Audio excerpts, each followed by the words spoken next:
This programme is sponsored by Heineken and Sony, UEFA Champions League sponsors.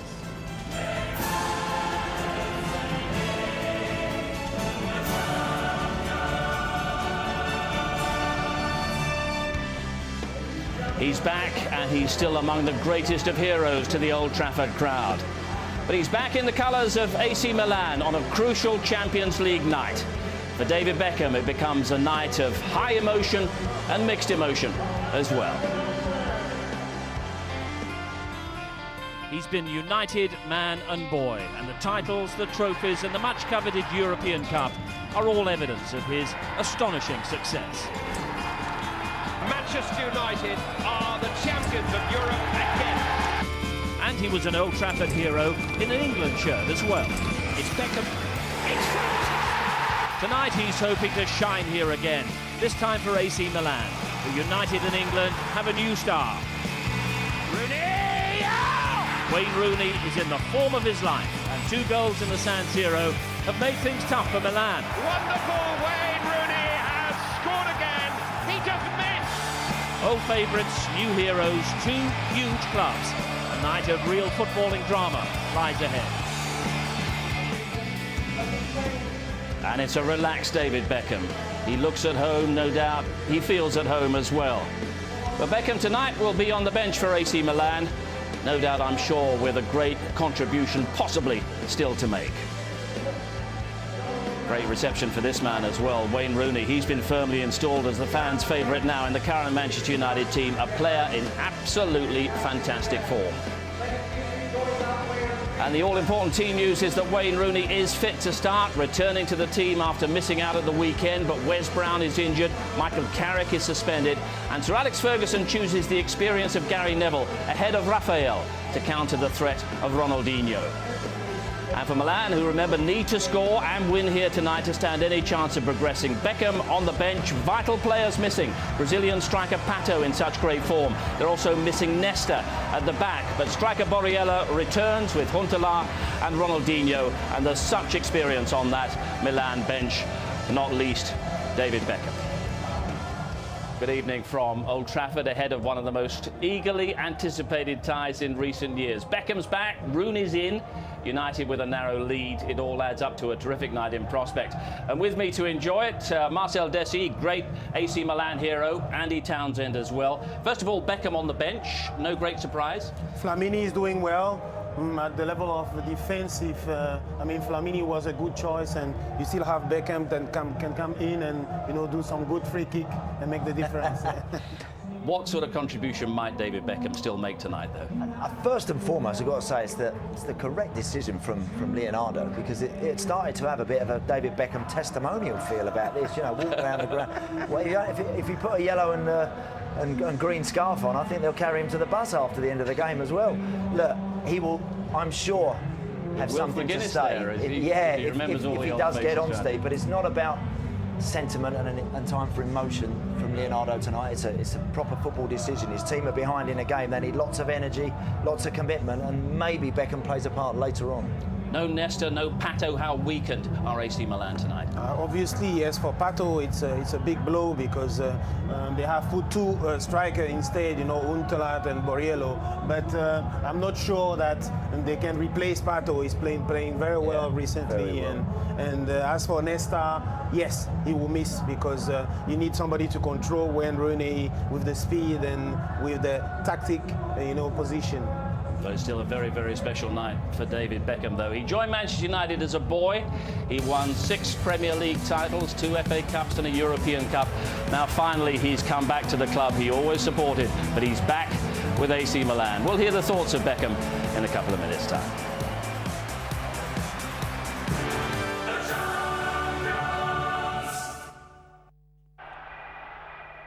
This programme is sponsored by Heineken, UEFA Champions League sponsors.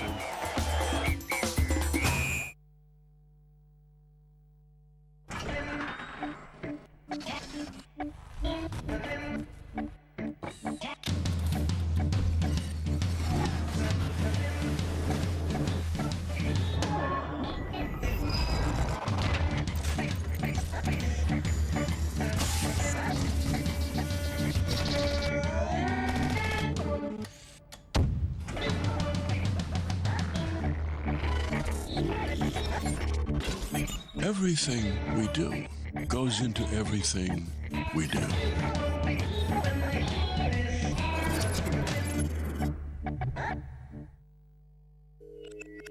Lollipop, lollipop, oh lolly, lolly, lolly, lollipop. Boom, boom, boom. Call my baby lollipop, tell you why. Treat yourself to a Dell Inspiron 15 laptop from only £349. Use Snap, a new feature in Windows 7 Home Premium, and arrange your open windows for a side-by-side view. Call or go online to dell.co.uk/TV. Dell, yours is here.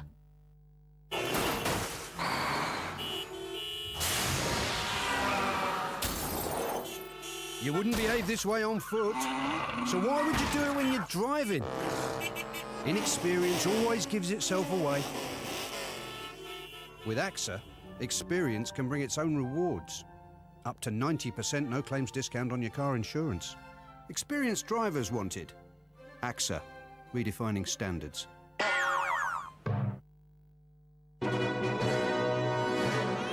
Get slapped now, get to school, be good at sports, always look cool, lift weights, be strong, know how to fight, stay out late but be polite, now find a nice girl who'll say, I do, then have 3 kids who look just like you. Break the leaves, trim the hedge and cut the grass. Honey, can you open this jar? You've reached a stage where you feel at ease, you've come this far and it wasn't a breeze. You can take on anything, of course you can, because you're a man! Now that you're comfortable with who you are, isn't it time for comfortable skin? At last, there's a Dove for men. Introducing Dove Men Plus Care, a new range of shower gel and deodorant. Be comfortable in your own skin.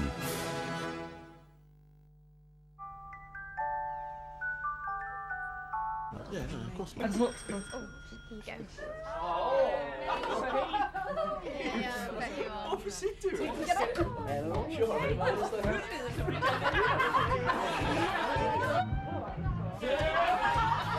Hey! Some of us are trying to get some sleep around here. For a great night in, remember, Pizza Hut delivers. Shit! And his lights on!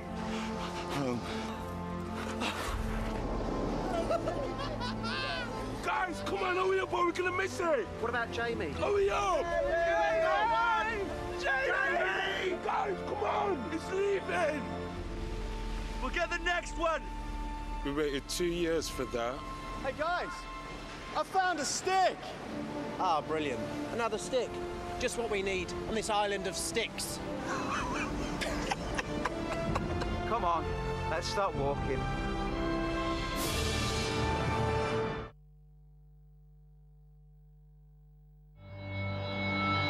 This programme is sponsored by Sony, UEFA Champions League sponsors.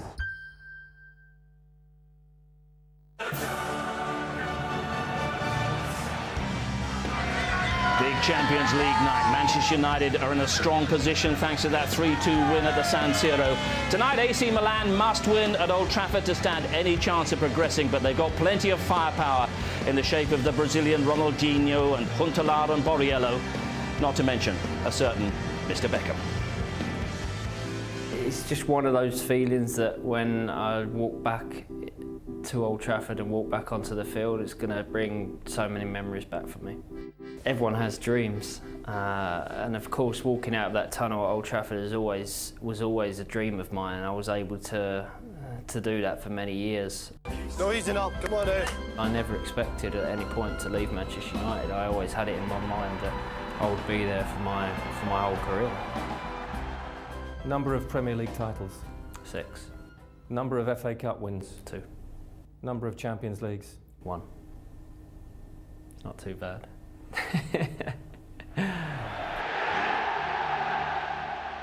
Beckham's first free kick. Ronaldinho, it's a goal within a little over 2 minutes. I think we could have gone in at half-time 3-0, at least. And then obviously Scholesy gets his goal and Wayne started getting more of the ball and he started coming into the game a lot more, and United kind of took over from there. Without a doubt, he's one of the best players in the world at this moment in time, if not the best player in the world at this time. Would you give him one bit of advice? Just carry on enjoying it and stay at Manchester United. I'd say it's as simple as that. When did you get over leaving Manchester United? Only a few years ago. I must admit, it was a good few years before I could even watch United. Great comebacks have defined your career. Is this going to be another one? We'll have to wait and see. We'll have to wait and see. Are you going to be able to hold it together? I can't promise because I'm quite an emotional person anyway, but I'll try. I'll do my best. He'll see the banners from his position on the bench, but Andy, it's all about big match concentration now for Beckham and the rest of the AC Milan side. Of course it is. They're chasing a tie that they know they've got to produce an incredible performance here tonight to roll United over. Not only have they, they've got to be amongst the goals, they've got to be hungry, they've got to keep the back door well and truly firmly shut, so they've got to do it right. Gary Neville there with the responsibility, Marcel, of looking after Ronaldinho. How tough is that task tonight? I mean, I believe that his teammates have to help him. Ferdinand, Fletcher, Valencia also is on the side. They really have to double to mark them, because otherwise it will be a problem for him. Ronaldinho is on fire. Yeah, what's interesting is there's no room for him in the national squad at the moment. In the form he's been in for Milan, it appears that Dunga preferring Robinho and the likes of him to Ronaldinho is a very brave call, because he's been in outstanding form for Milan. Yeah. You know the Milan boss, Leonardo, well. You played with him. What will be his approach tonight? Has to be attack, doesn't it? First of all, Leonardo is not under pressure. They have done well this year. Obviously, they were not expecting to reach that level. His team is ready, for the battle. They know that they have, they should not make any mistake, because Manchester United is really ready, to counter-attack and to make the difference. Then I believe that tactically, Milan is at the level to score very quickly during the game. But they won't go all out for that from the start. That will be dangerous, wouldn't it? They will go for sure, because obviously with Flamini, Pirlo and Ambrosini, they can defend, and the rest of the team will really attack and go for it. An early goal would settle the nerves. If it comes from United, it may settle the tie. Teams on their way. United with that 3-2 advantage from the first leg against a side packed with pedigree and experience. Beckham on the bench, Old Trafford on their feet. United against AC Milan comes next.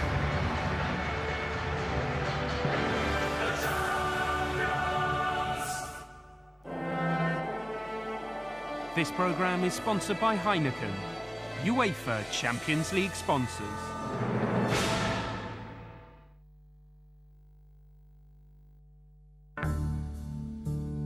Presence is a curious thing. If you need to prove you've got it,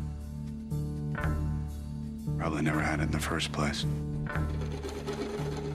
It's not about ostentatious adolescent display. It should be something effortless. Somebody once said, the whisper is louder than the shout. Well, I'm into that.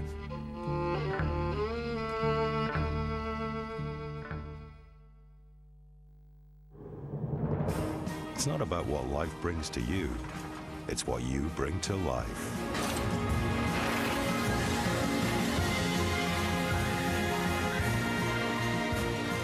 You don't just pour a Guinness, you bring it to life. The iPhone has all sorts of apps. There are apps to pick the perfect trainers. There are apps to pick the perfect colour. Apps to check the weather. Apps to check your balance. There are apps for hard to find things. And even hard to read things. Yep, there's an app for just about anything, only on the iPhone. Just look who's in the Betfair front room. It might not affect you, Scouse. I want to talk about the Champions League, yeah.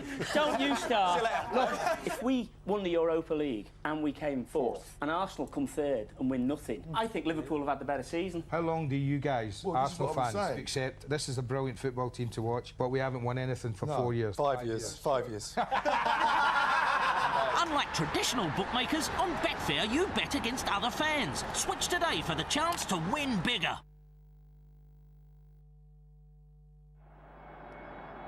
This programme is sponsored by Sony, UEFA Champions League sponsors.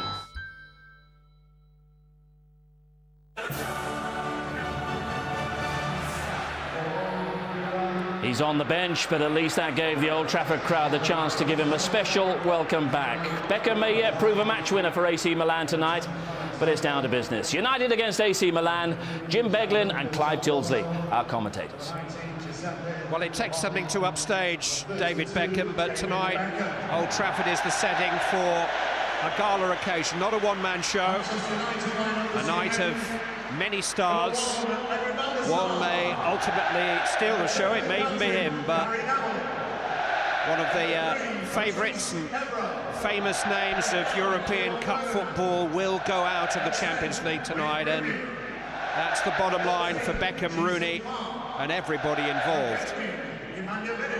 You're looking back at a tape of the first leg yesterday. Milan had maybe as many as a dozen credible goal-scoring opportunities, not just in the first 15 minutes. They had a similar spell at the start of the second half. They finished the game all guns blazing. United didn't create half as many. Now, first things first, Milan must score twice, at least twice, to put Manchester United out. So it's a match that kicks off with a conundrum for each team to solve. Do Milan risk everything on a fast start? Do Manchester United try to put the tie beyond their opponents immediately? Stick or twist? Answers to follow immediately. Here's Borriello, who was not a part of the first game. Jim Beglin is alongside me. What should Manchester United's approach be? Well, the only way they know is to attack. I'd be surprised if they didn't. I mean, we've heard clubs with a first leg lead say all the right things before the second leg in the past and then go out and do the opposite. But, you know, home advantage. Manchester United know that the first goal tonight is a huge factor, and I'd be surprised if they were too cautious. Bonera, who played at the right-back position in the first leg, is at centre-back tonight. He feeds Ambrosini, the skipper, who lets it escape his grasp for Fletcher, and Rooney's on the ball. Advantage played. Nani. Just run off the ball by Abate, who's also a new factor in the tie at right-back. By the way, there wasn't too much caution, just looking at the breaks from Manchester United's midfield on that last attack. Park went, Fletcher went, and Scholes left holding the fort. Here is Park to Valencia. Neville with Rooney on the move.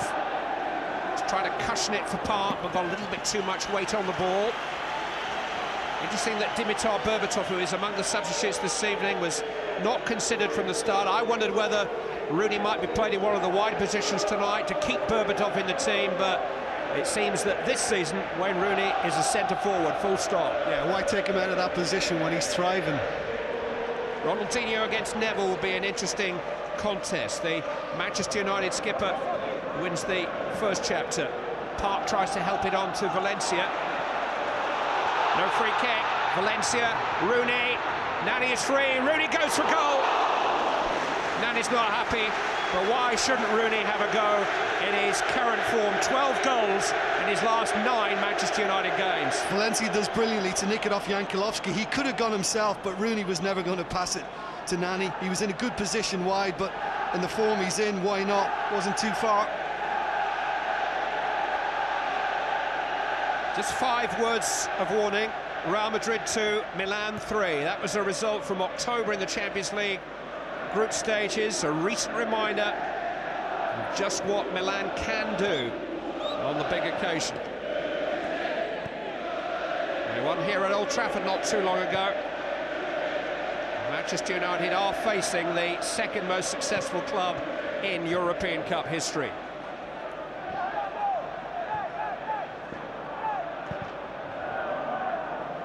Rooney controls. Park. It's run off the ball by Ambrosini. Park played around Pirlo in the first game for Manchester United, and he seems to have a similar assignment tonight. He's in quite a central position at times, supporting Rooney.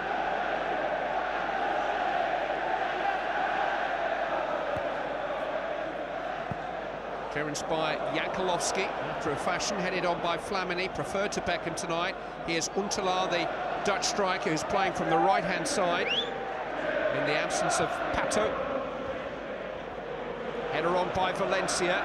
Header away by Thiago Silva. Valencia down to Rooney. And now Fletcher, some fluency from Manchester United. Here comes Nani. Smuggled away by Abate.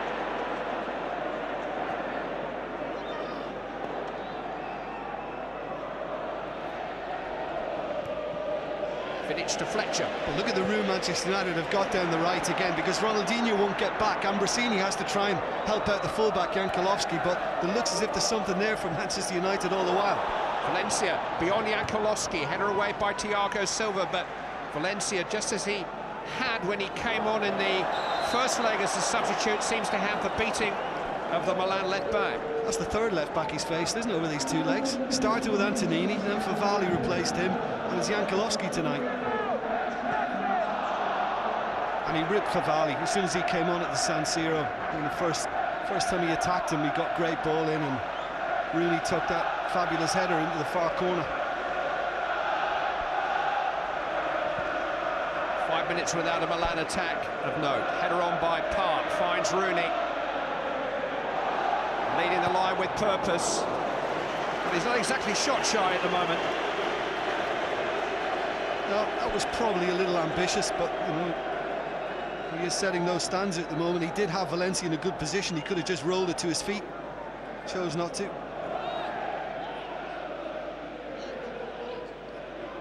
Flamini has been far from a regular for Milan, very much on the fringe of things this season.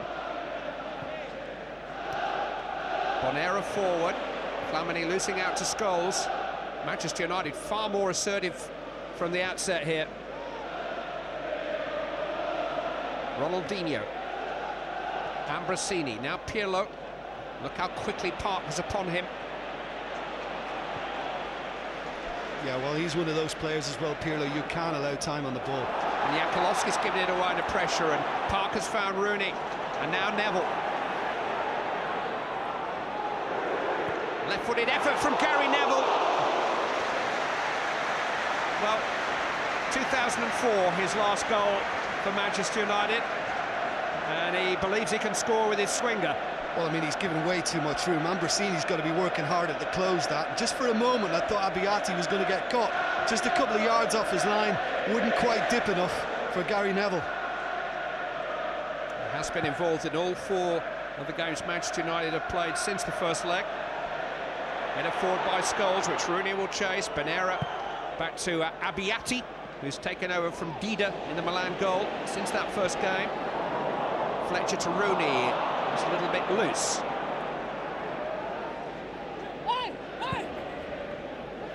Flamini up to Borriello. The return pass just a little too lively, but there was a late tackle on Borriello by Vidic, which has been penalised by the referee tonight, who is the Swiss official, Massimo Bisaccia. Yeah, it's one of those where the ball is just released and he does catch him a little bit. I think Borriello is making the most of it. It's a free kick. Those of you watching on Freesat with HD televisions can access our high-definition coverage by pressing the red button. Pirlo with a free kick. A little flick, and it almost to goal. It came off a Manchester United head. I think Nani, and totally unhinged everybody behind. You're right, it is Nani. It was just about to be headed away from behind, and Nani got the flick on right onto Ronaldinho's head, and he can't believe he's missed it. It's coming in quickly, to be fair, and it's very, very close. He's unlucky, Ronaldinho, because it's a real snap reaction to it. Could easily have gone in. He is a good header of the ball, Ronaldinho. And it's a pretty good effort in the circumstances, but Nani gets that touch forward there, trying to help out, did completely the opposite. Well, I just wonder whether there was a shout from behind, Clive. I mean, sometimes if there's enough pace on the ball, even a shout can be too late. Borriello. Run off the ball by Fletcher. It's a little wayward too. Vidic away. Because of the way this game was set, I mean, it promised excitement, and it's not let us down so far. Manchester United have been true to their words. They have been positive, they've attacked, and now we're seeing a response from Milan. They looked a little bit hesitant on the ball early on in midfield. But the first good chance has fallen to Milan. Thiago Silva. Ambrosini. Thiago Silva lifted in towards Huntelaar with space, and his touch was heavy. It was a fantastic chance for Klaas-Jan Huntelaar, and Manchester United were undone there.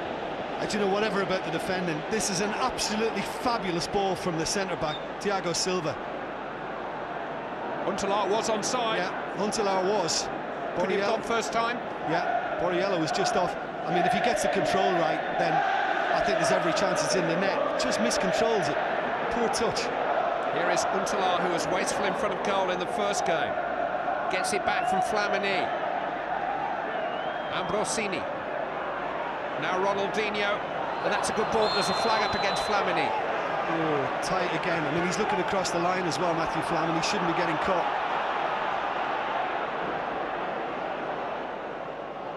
Rooney peels away from Thiago Silva. Return pass from Park. Now Nani. Well, speculative effort really, but Abiati had to deal with it. And Abate's got to realise that Nani likes to cut in on that right foot. Again, it's too easy for him. We saw Gary Neville given too much room before. Might have been striking the post, but Abiati had to be sure. Ferdinand and Vidic are coming forward from the back. I haven't been able to say that at Old Trafford for a while. Corners towards Nemanja Vidic. Well, he's claiming a nudge by Thiago Silva. It's the first time the two have played together here since November. It's good defending, because if you're not going to win it outright, then you've got to do your utmost to put your opponent off. And he's just got a little nudge on him at the last minute. His early goal against Inter Milan here a year ago set Manchester United en route to the quarter-finals. And after those two scares, they need something just to steady their nerves here, if they're to make the most of their advantage and advance to the last 8 again. Here's Ronaldinho to Borriello, and now Ronaldinho again. Charged down by Ferdinand, who came all the way out with him.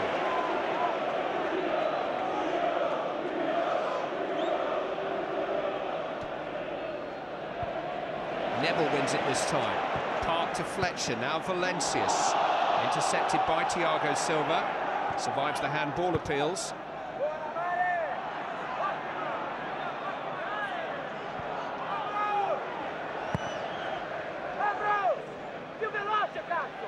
Neville's header. Thiago Silva with time. What he hasn't got tonight is Alessandro Nesta's experience alongside him. He's talked him through his first season with Milan. Forward by Abate. Just a foul from Borriello. He was tugging away at Vidic as that ball was played down.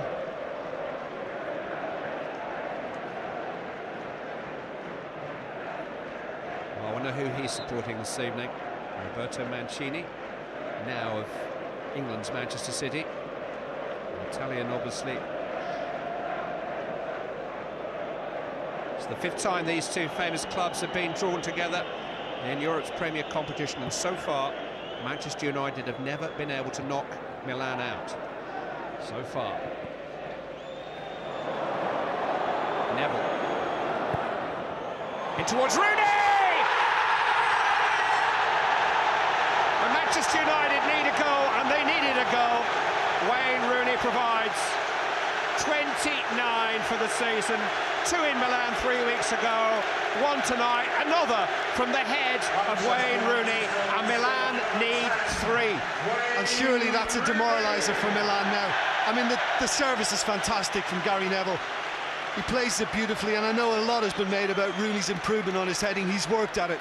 You might not get perfect, but you get damn good at it, and that's another corker from Wayne Rooney. But the delivery from Gary Neville was a peach, an absolute peach.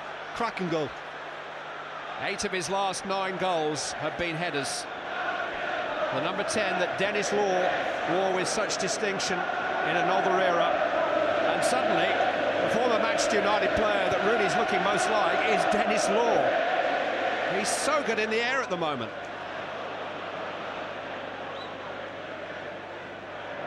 Ambrosini, Ronaldinho, Borriello. How demoralising will that be for Milan, who'd made a bright enough start and have now got to score 3 goals? Well, I'm sure Leonardo's looking back at that thinking, well, Why didn't one of my centre-backs just at least challenge Wayne Rooney? Why was it allowed to be free for him? This is a bit wild. Although Jankulovski again has made much of it. Valencia. Thiago Silva will go forward for the free kick from the back.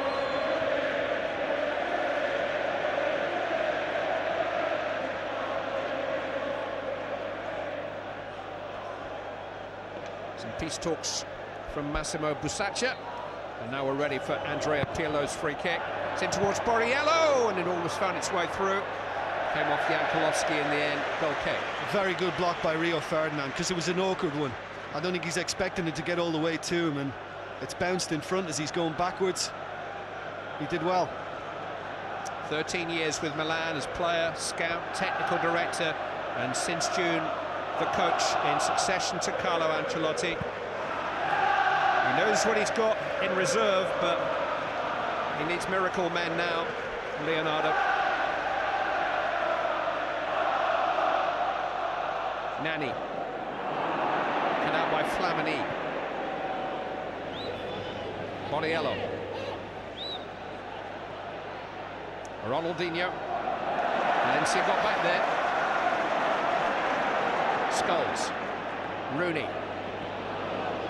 Pirlo first to it. Ronaldinho to Huntelaar. Now Borriello, Scholes diving in. But you know, the quality of the tackling from Manchester United has been very good. The closing down has been excellent. We've obviously spoken much about that. But the time in the tackles really well. Valencia just getting back to pinch one off Ronaldinho. Scholes 2 or 3 occasions now has won it nice and cleanly. It's good discipline. The first quarter of an hour can hardly have gone better.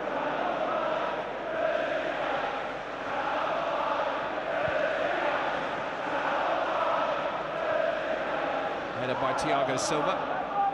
Ferdinand. Fletcher to Neville.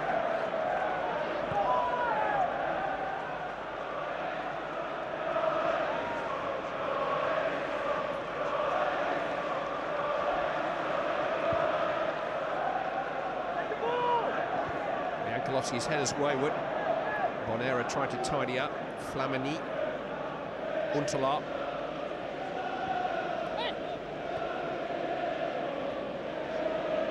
Milan must be stunned.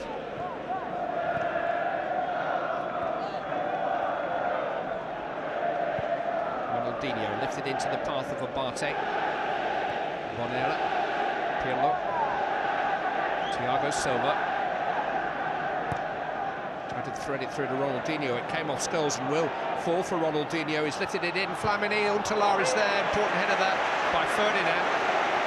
And Manchester United can counter. He didn't have to knock it first time either, Flamini. He could have got hold of that. Ronaldinho. And away by Ferdinand again, just flicked it out of Borriello's reach. But look at Huntelaar, he's furious once that was just flicked on there, that there wasn't more support. You know, I think he now wants more from midfield. But you wouldn't say out of Flamini, Pirlo, Ambrosini, there's a recognised attacker from somebody who's going to break from midfield. But certainly the fullbacks need to push on much more now, Abate and Jankulovski. Clarence Seedorf, who scored the late goal in Milan, is among the substitutes tonight. He would be the most forward-thinking of their midfield players. They have Pippo Inzaghi, who is a veteran but still capable of grabbing a goal or two at this level. And they have that fella Beckham.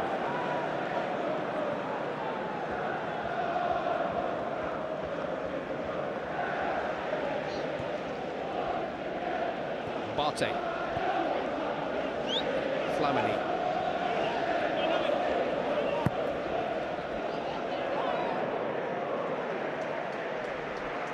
That's a poor ball from Abate, and there's about 3 or 4 of his teammates have let him know. Certainly the strikers. Borriello, Huntelaar.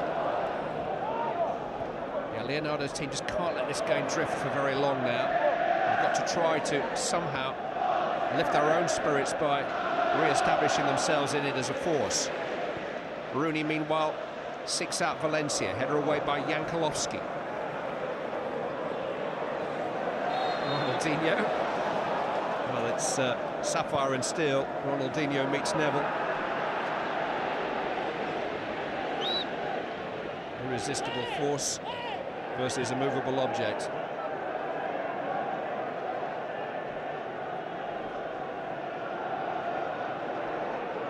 Thiago Silva. Ambrosini. There's Ronaldinho and Neville together again. Well, lifted beautifully into Flamini, trying to head it back to Huntelaar. Nice in the back of the head there from Ronaldinho, given away by Nani. This is Andrea Pirlo, and it came back off Van der Sar. Full marks to Rio Ferdinand for following in there and keeping Borriello out of harm's way. Well, does he see it late here from Pirlo, Van der Sar, because it seemed unconventional. I mean, it looks simple, it moves a little in the air, doesn't it? Almost deceived him. Unfortunate he can get to it second time round. But you know, Flamini has taken up great positions now just behind Evra twice, far post, and they've looked to get him in. So Evra's got to pick up on that. Good little runs from the Frenchman.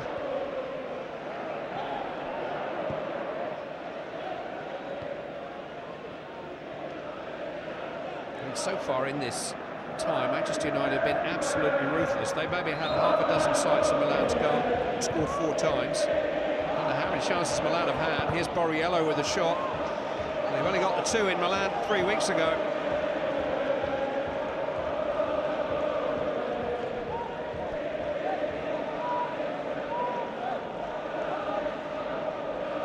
Borriello. He's trying to hook it on towards Pirlo. Park didn't get it clear. Jankulovski was there. Careless from Park. Fletcher helped him out.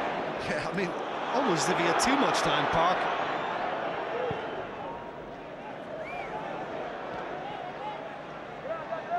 Andrea Pirlo. Beautifully clipped into the path of Abati. Such a good pass for the ball, Pirlo. And Abati has got energy.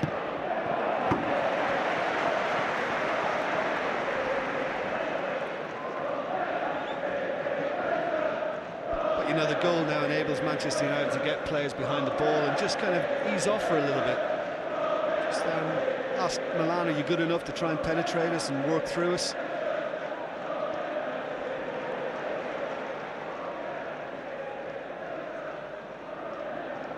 Scholes. Fletcher. Now Park. Rooney is on his way, trying to get beyond Bonera. Bonera did tag him at the expense of a Manchester United throw-in. Excellent movement to begin with.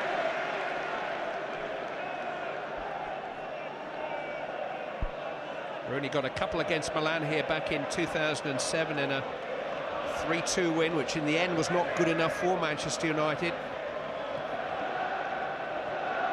A couple in Milan, and one already tonight. Nani's cross is poor.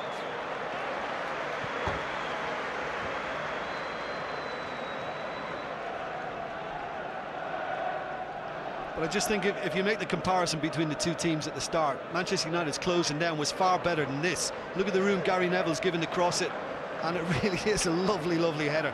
Knew exactly what he was doing. Far corner, Abbiati, no chance. 1-0, and understandable delight there. It's my boy. A bit of an earwigging from his manager for staying on in the international. He played 3 halves on that Wembley pitch the week before last, and was apparently a doubt for this game for a while. Did go out there. It's clever. Backheel from Valencia. Yeah, it was clever. He knew it was going out off him, so backheeled it and got the result off Jankulovski. There you go. Just squirted out again and just over the line. Have you seen this trick? Oh, no, you haven't.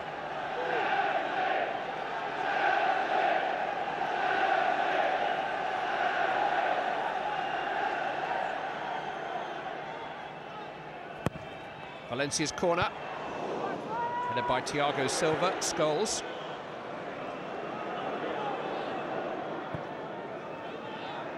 Manchester United have Milan just where they want them now.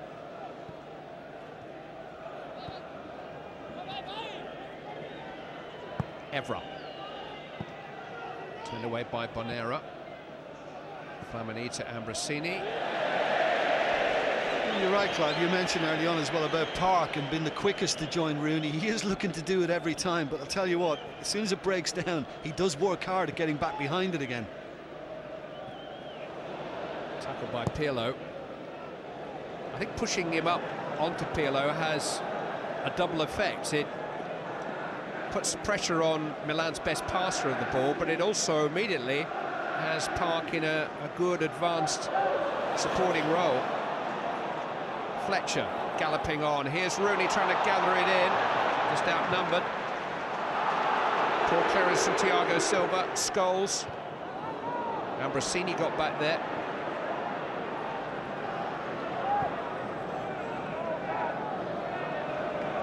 Ronaldinho. Dispossessed by Fletcher. This is Neville. Valencia. Only Rooney in the centre for now.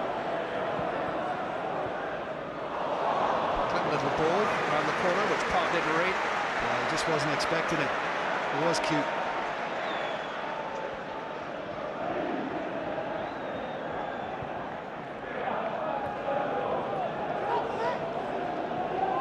Ronaldinho. Ambrosini. Now Abate.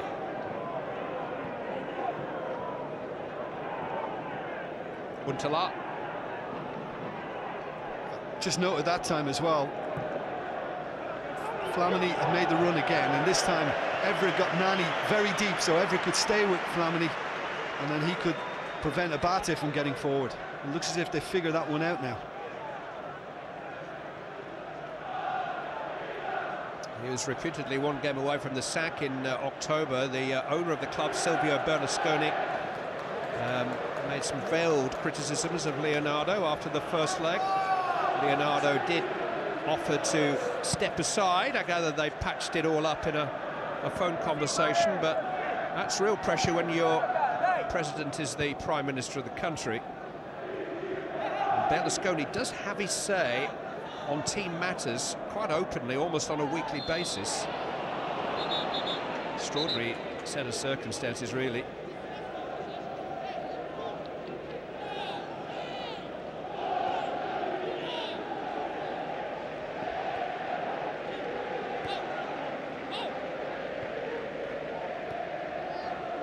Pirlo.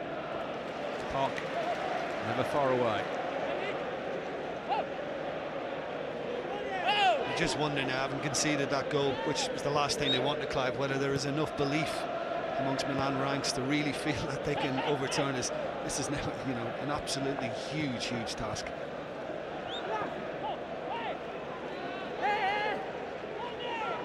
Bonera. Away by Vidic. Free kick and foul on Scholes. Yeah, Flamini was just a little late, just barged into him. Just gone for a little header away, and that's it. That's late enough for me.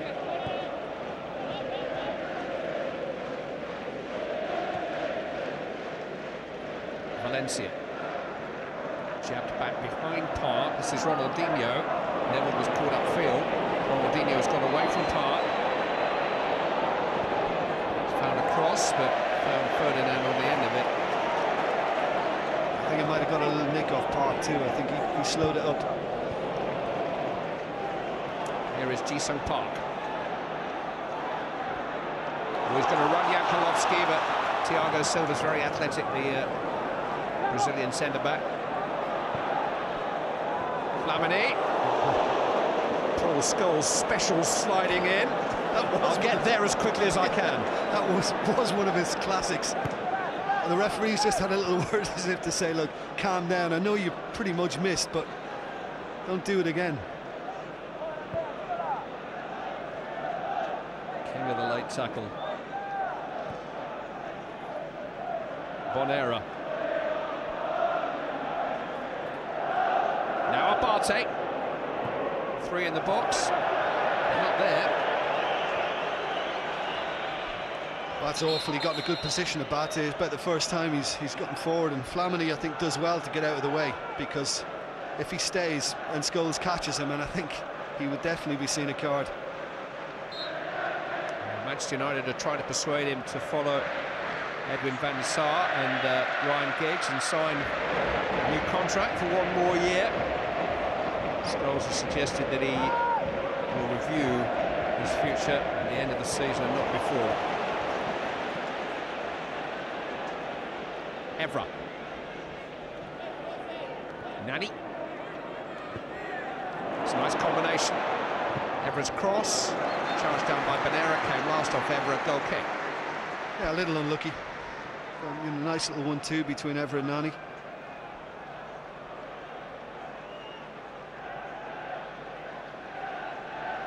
Only one statistic that really matters. Manchester United 1, Milan 0. Wayne Rooney's 13th minute goal has left Leonardo's team needing 3 goals on the night, at least. Well, I think the possession stats are indicative of the fact that Manchester United are able to just kind of sit back for a little bit and just be patient about it now, not have to kind of force the issue. Goal makes a huge change. Half an hour gone. Nani. Led away by Thiago Silva.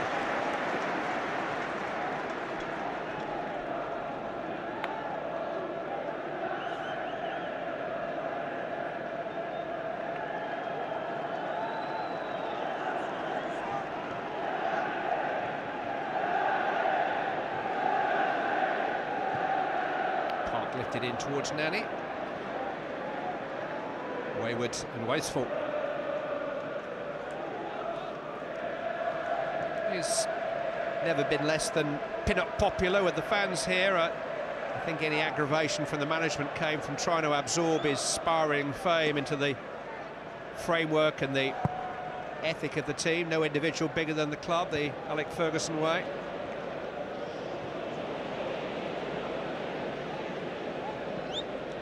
Maybe they parted company at a time that was best for both. Park. Rooney. His dream would have been coming off the bench, Clive, wouldn't it, and scoring at the Stretford end. I'm not sure he's going to get that chance if it's not till the second half. Unless it's an own goal. Here's Neville. I don't think that's on his list. Park. Neville's ball is wild.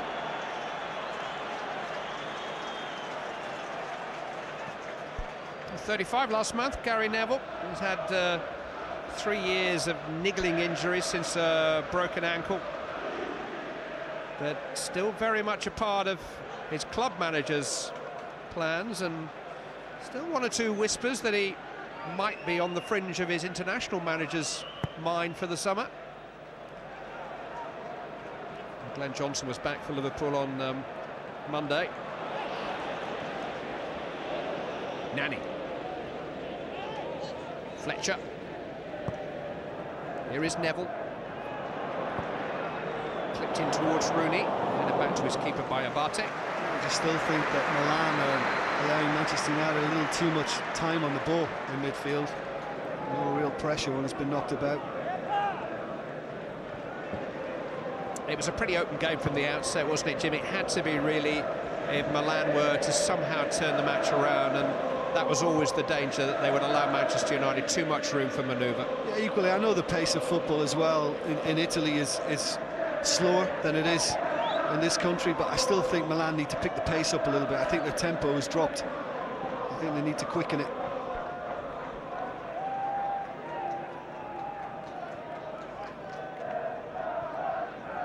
Ronaldinho.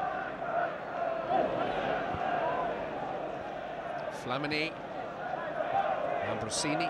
Manchester United will be happy to allow Milan to play in front of them here.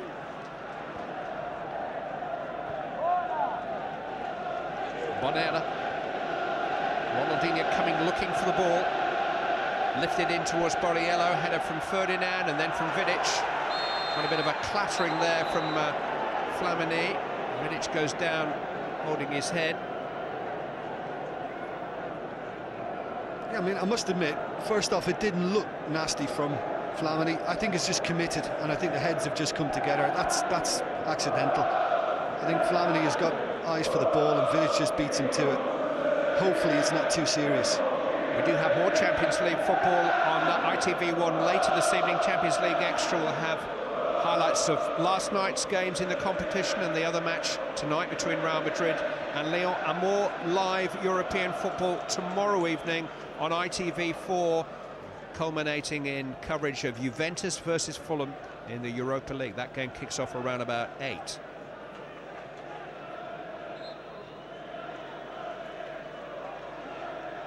Well, Vidic and Ferdinand have been total strangers this season. Surely not another injury to part them.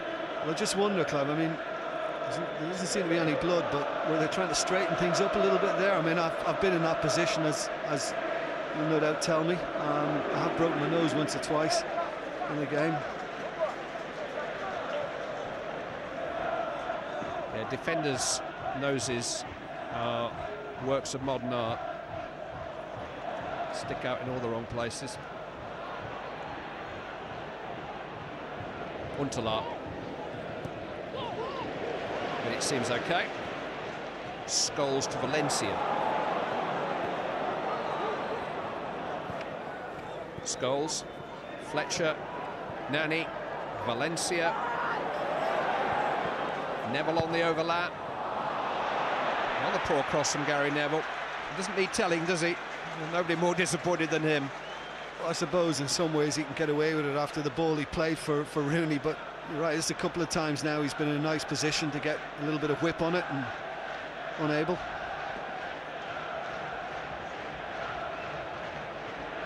United are the only team to have beaten Milan since January. They had 3 wins and a draw since the first leg. The Italians 3 wins, and they defeated Everton for the Premier League leaders.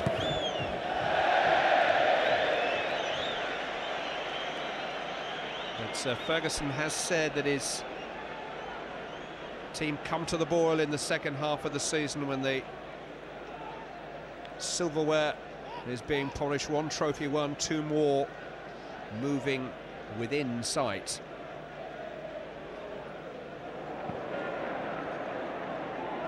Pirlo. Abate. It's got a bit quiet though for Milan. I think, you know, we saw the Pirlo shot that Van der Sar spilled, you know, a couple of balls in behind Manchester United defence, but now United are coping with things pretty well. They're not finding things too hard, and you know, Milan, there doesn't look to be much leadership. It looks a bit quiet. Somebody needs to kind of spark things. Somebody needs to start just lifting them. I just think that Rooney goal has knocked so much of the heart out of them.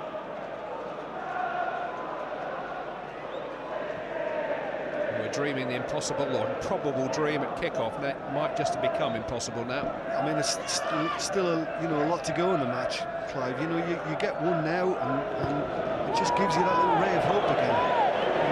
I remember Istanbul, and it can happen.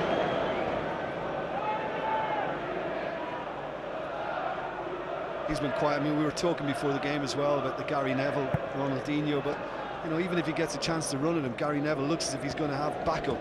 They're going to double up on him. I think Manchester United have been very, very good at getting that midfield in front of the defence.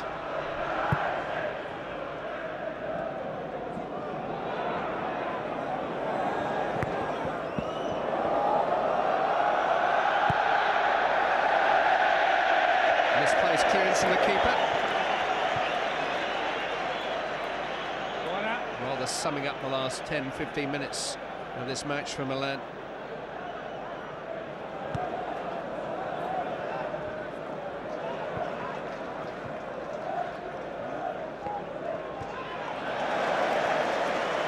Neville first to the ball.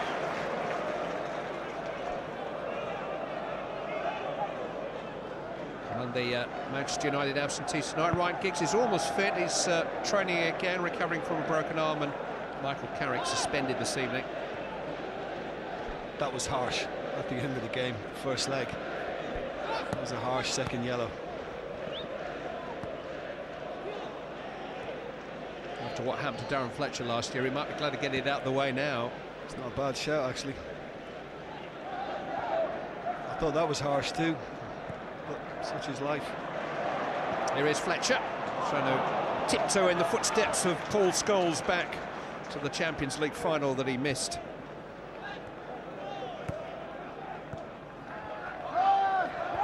Ronaldinho run off the ball by Valencia. And then jumping all over Park.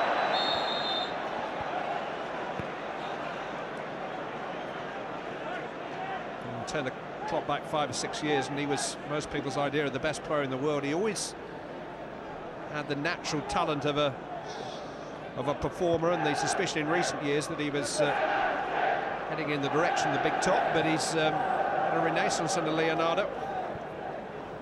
Fletcher trying to play a very difficult pass for Park.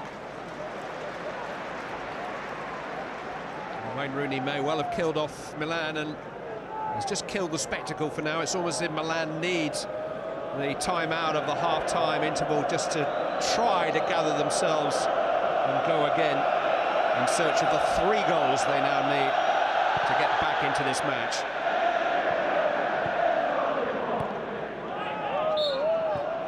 Neville just had a little swipe through Ronaldinho. It's not his first tonight. He's had a few little pops at him. I think any fullback would, wouldn't they, Jim? If you were playing against somebody that good, let him know you're around. Flamini. Huntelaar. Pereira. Now Pirlo.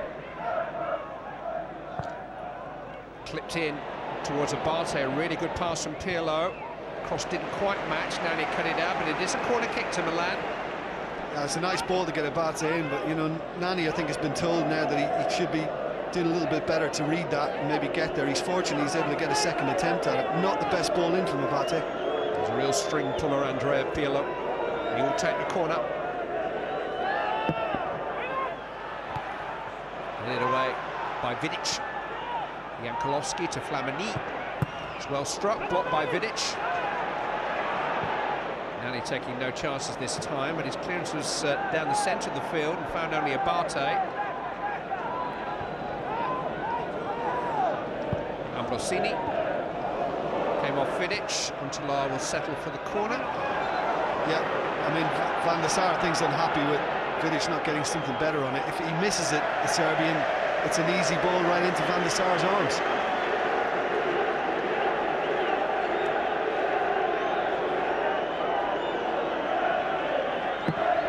Pirlo takes. Penner is away by Nani. Jankulovski. Abate. Seen off by Valencia. Oh, he's been penalised. Well, is it use of the arm? Is that what the referee has seen? Because his feet seem to get it perfectly right.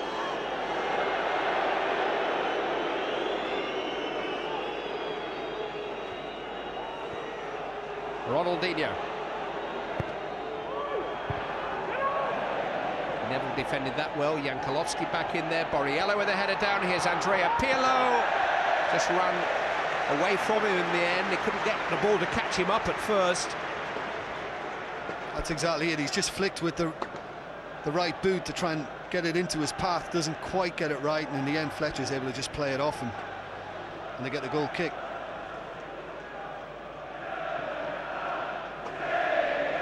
I think as well, I mean, Manchester United, you can understand with they're hyped up in the dressing room beforehand. Manager stressing the need to go forward, don't sit on it.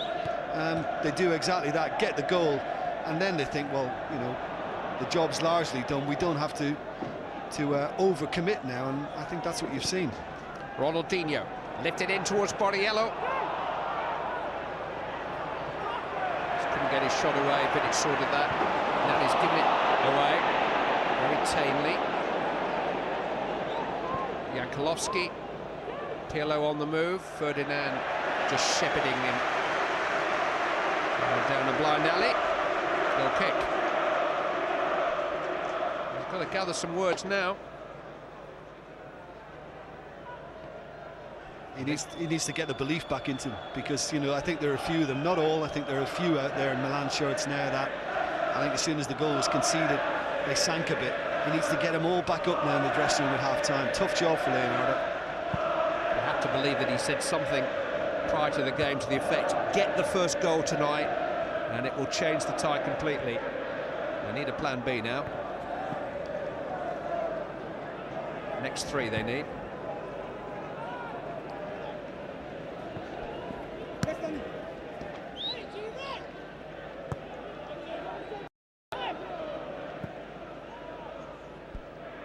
Borriello.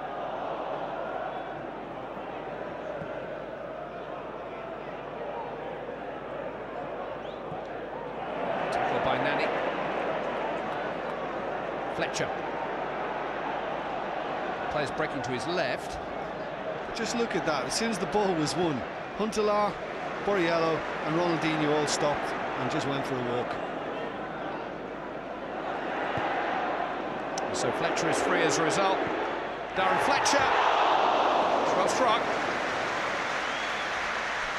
Well, it's that theme again about being given room. I mean, we've seen it happen quite a few times. Manchester United players on the edge of the box. That's just an invitation to shoot. Ambrosini can't get across in time. Not just working hard enough for that for me, Milan. And it's a very, very good strike.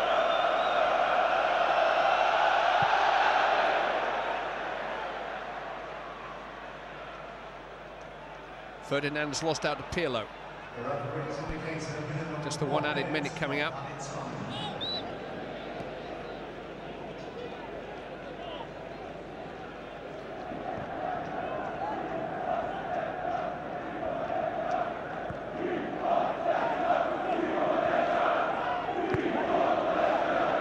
Thiago Silva to Bonella. Barty.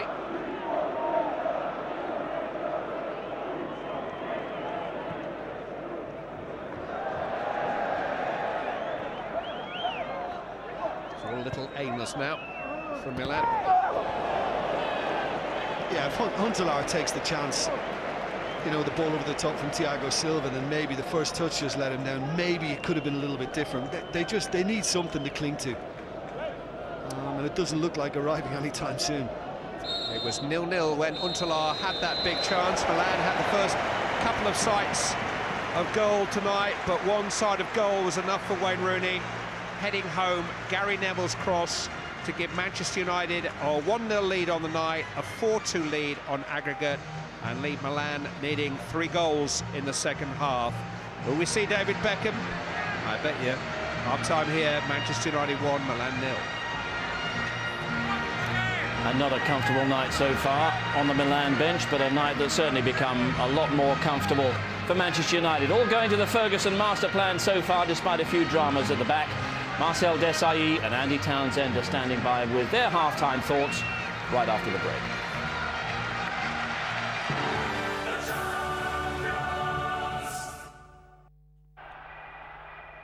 This programme is sponsored by Heineken, UEFA Champions League sponsors.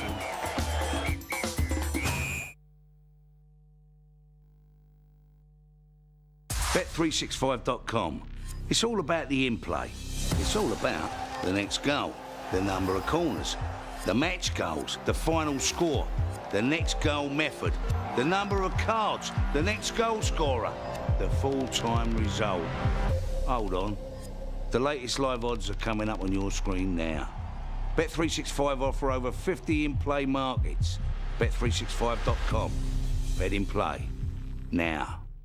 Excuse me, which tube is it for Euston Station? The eustachian tube connects the ears to the back of the throat. Which line? A vertical line dress can enhance your figure. No, I just need the underground. Underground dungeon. Underground hip-hop. Do fairies live underground? Brian Ferry. Oh, crying out loud! The mating cry of the howler monkey.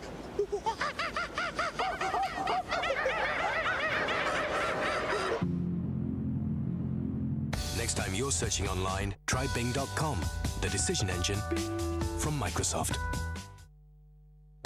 We dare not risk angering the gods further. Someone must take a stand. This is suicide. It is time for the mortals to pay.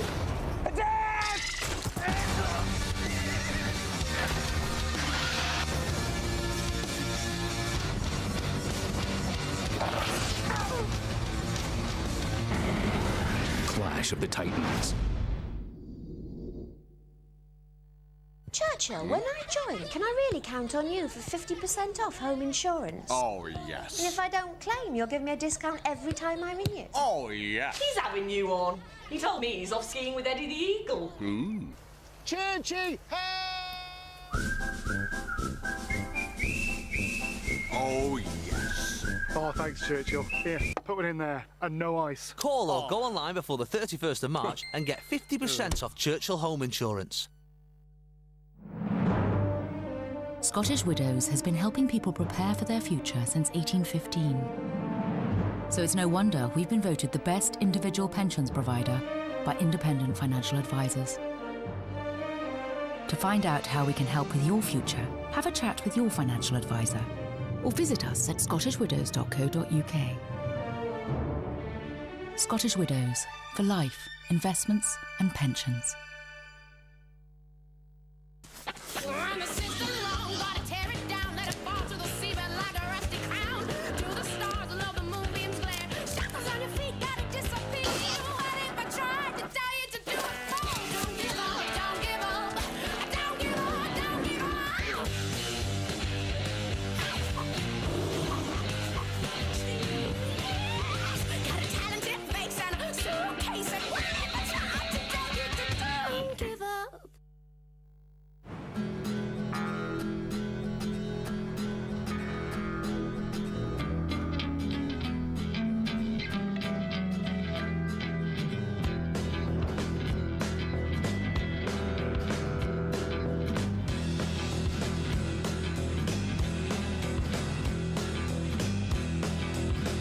The new 2010 Discovery 4 with 0% APR typical.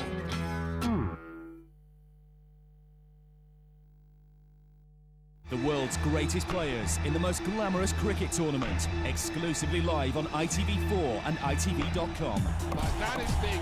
Ball by ball, over by over, match by match. The Indian Premier League live on ITV4 and ITV.com. Starts Friday at 2:15. This programme is sponsored by Sony, UEFA Champions League sponsors.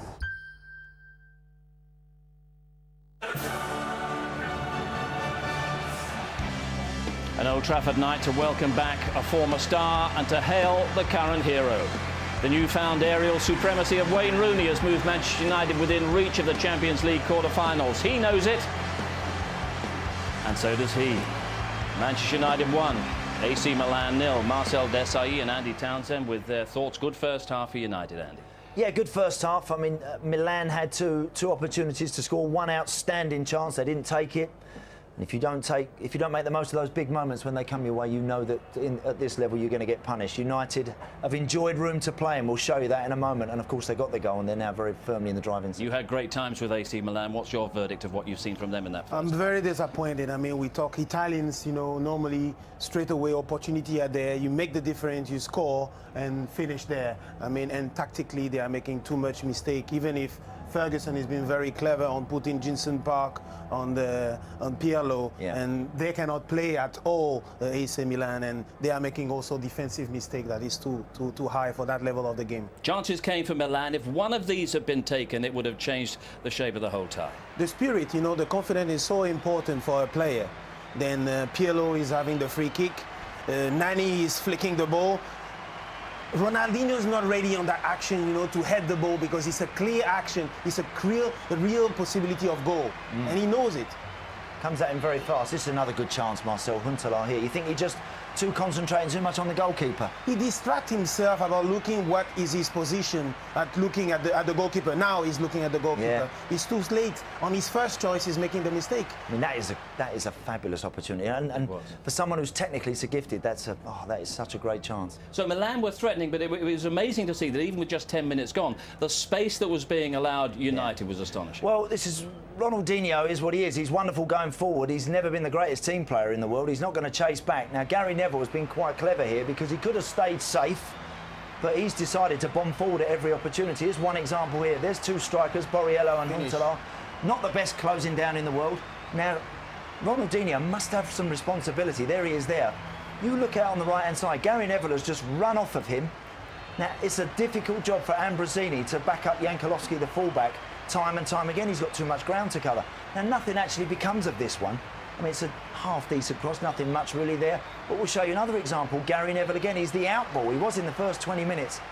Nobody tracking him back, Marcel. No one near him. Yes, and Ambrosini don't have the time to come. And he gets his chance with the left foot. Okay, no danger, but you can see the spirit. I mean, and Leonardo, who is on the bench, should see that. Yes. Should say something to reposition his player. Here's the goal. Ronaldinho half sort of running back. Ambrosini too far to get there. and it ends up in the back of the net. And to be fair to Gary Neville, he's exploited that space very well. As I said, he could have actually stayed goal side of Ronaldinho. They're in the lead on aggregate. Of course they could. He doesn't have to bomb forward, but he knows he's not going to go with him. He knows if I go into the space, he's not going to bother chasing back, and they've punished him. And as you say, we've seen almost no criticism from Leonardo on the touchline. A lot of arm waving from you up in the studio. I mean, it's obvious, it's so clear. I mean, Yeah.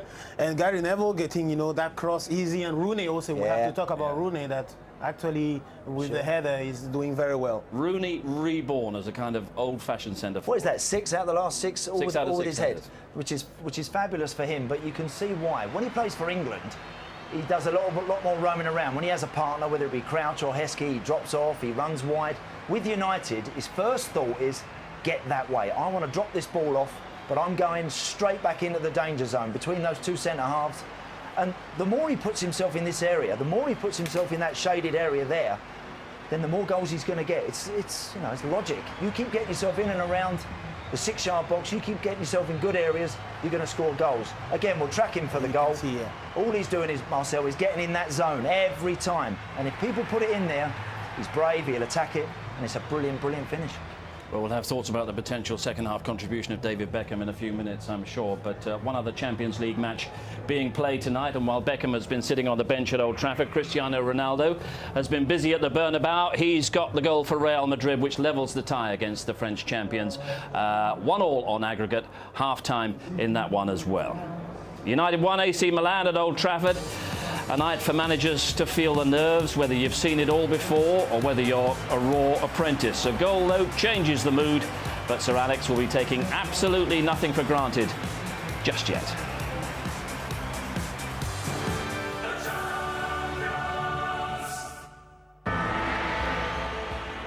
This programme is sponsored by Heineken, UEFA Champions League sponsors.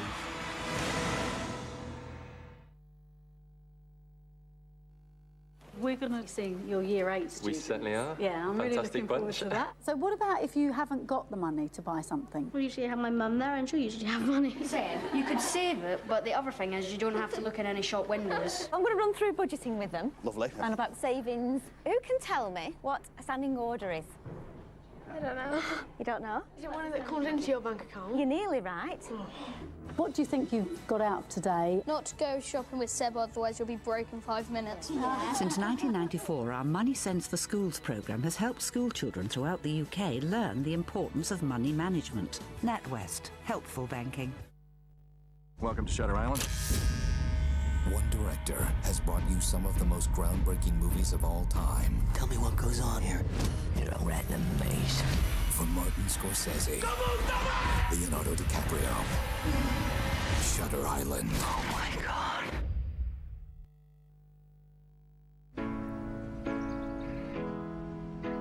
We believe that Walkers can make any sandwich that little bit more exciting. Even this one. As you might have guessed, this isn't a normal assembly. JLS! She's the kind of girl what's really bad. Pamela's actually been in training as a barmaid this afternoon. I've got some sandwiches and some Walker's crisps. They're delicious. We're off to the taxi office and sandwich. And a special Walker's pub quiz. All right, up for this? Fumbling my words.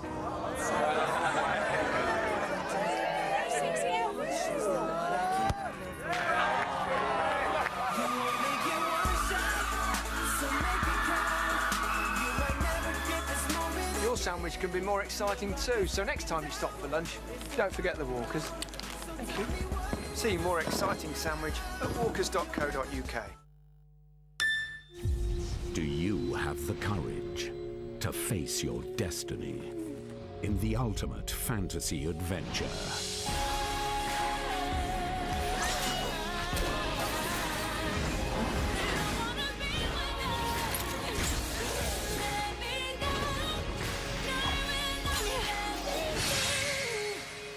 Final Fantasy XIII, out now on Xbox 360.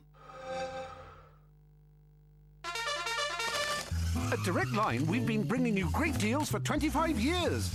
To celebrate, we're offering 12 months home insurance at a price of 9. And free home emergency cover. In 1985, we cut out the middleman to save you money. Today, we cut out price comparison websites. Loads of money. So you're never sure of the best deal until you come to us direct. I love Rubik's Cube, but I can never do the red side. So for 12 months home insurance for the price of 9, call us now. Or visit directline.com. I've got a big dream to get to the big time. I'll make a big noise, do wonderful things. I've got a bluebird outside my window, just like that bluebird, I've got wings. The real power of any story lies with those involved in it. The only way you really get to grips with a story and understand it properly is to go out and talk to people. The viewer is at the heart of everything we do. Our job is just to ask the right questions and then listen. ITV News, bringing the facts to life.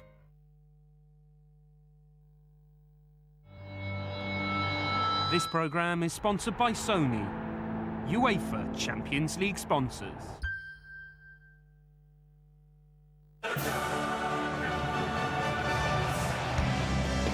United 1, AC Milan 0. Will we see Beckham in the second half? Hasn't changed, has he? United offering stern resistance, though, be it goalscorer Wayne Rooney or be it the United mascot as well. He has been warming up out there, but they got a strong bench, Marcel, Beckham apart. Obviously, yes, Leonardo have to do something. He has to bring a midfielder. I'm not sure it's going to be Beckham. I would prefer Seedorf, to create a little bit offensively and also the capacity, to drop back and to protect and to be one extra man at midfield. Let's hear swiftly from Sir Alex, who's with Gabriel. Alex, what's been the message? Well, I think what we want to do is try and keep the tempo up. We've got some good possession at times and we've gone to good scoring opportunities. Being a goal in front is a big advantage to us. They obviously have to chase, and if we can get that second goal, it'll kill the tie. So keep on attacking, going for that second goal, simple as that. One, there's no doubt. Don't defend a lead. Thanks, Alex. Thank you. Clarence Seedorf is certainly coming on for AC Milan. Let's go back to our commentators. Jim Beglin is with Clive Tilsley. It's one of the central defenders, Daniele Bonera, who has gone off, so clearly a change of emphasis. He had the last 20 minutes of the first leg and scored a late goal for Milan. He hasn't played since then because of a thigh injury, Clarence Seedorf, but 34 next month. It's clear why Sir Alex Ferguson wants to keep the tempo up, try to run the legs off Milan, much as Manchester United managed to do in the first leg, and it's the skipper Ambrosini who's gone to fill in alongside Thiago Silva at the heart of the defence. Yeah, he has, and as you'd expect as well, Seedorf is, he's not tucked in with Flamini and Pirlo deeper in midfield. He's playing a much more advanced role than that. 4-2-1-3 now, Milan. And here is Clarence Seedorf, Andrea Pirlo. Thiago Silva has given it straight to Nani. Rooney wants it early. Nani wants a run. Now it's in towards Wayne Rooney. Tap past the goalkeeper. He scored even earlier in the second half. Within a minute of the restart, Wayne Rooney makes it 30 goals for the season for him and slips Manchester United into the last 8 of the Champions League again. Beautifully done. Well, I mean, that's the last thing Milan would have wanted.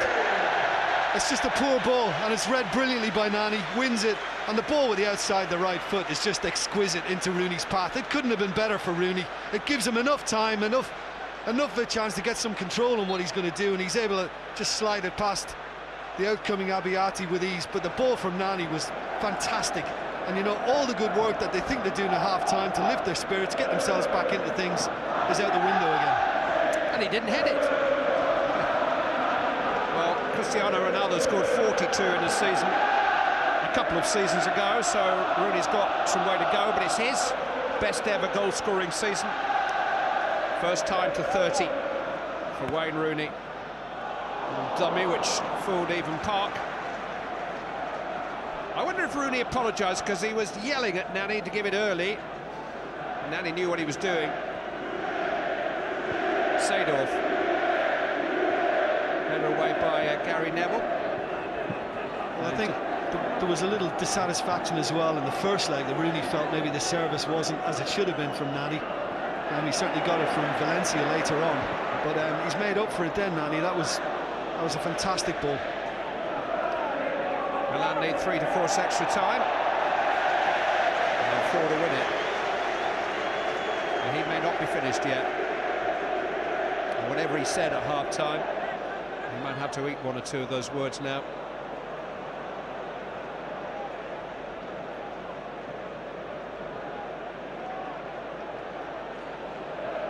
You know, the whole issue as well, Clive, the boys were speaking about at half-time, and you know, at this level of football, how can you have a front three that don't even work back? I mean, the best team in Europe, Barcelona, and even Henry and Messi, they'll at least get behind the ball for you, but this team doesn't do it. Ronaldinho didn't do it there.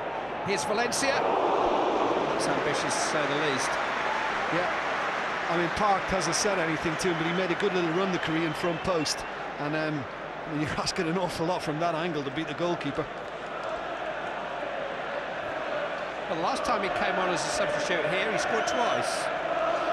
It still wasn't enough, either for Manchester United or for their manager at the time. It was against Real Madrid 7 years ago. A 7-year itch may well be scratched in a moment.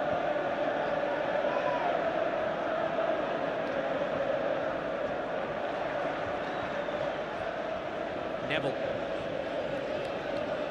And Alec Ferguson can start to think about substitutions now. I wonder if he dare take Rooney off, one shy of a hat-trick.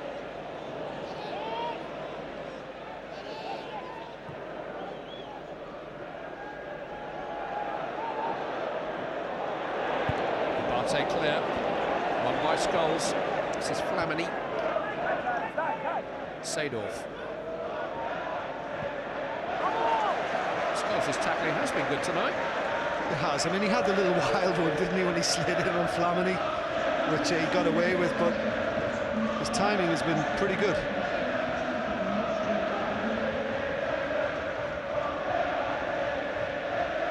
Flamini. Seedorf.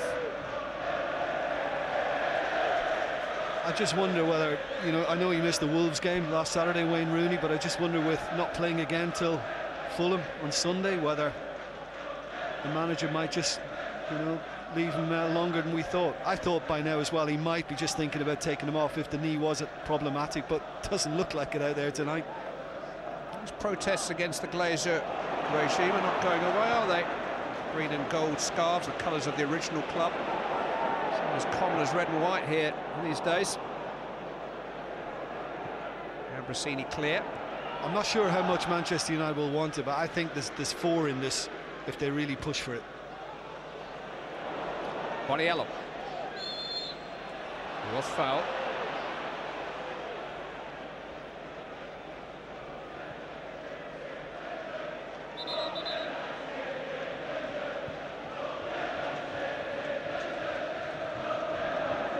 Flamini.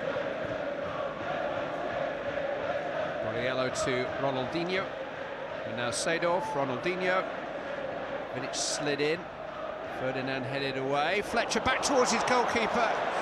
Well, risky, to say the least. Well, Borriello read exactly what he was trying to do, but he just got enough on it, Darren Fletcher. You could just see to his left side there, Borriello was onto it very quickly. Ferdinand tried to reach it, he knew how perilous it was.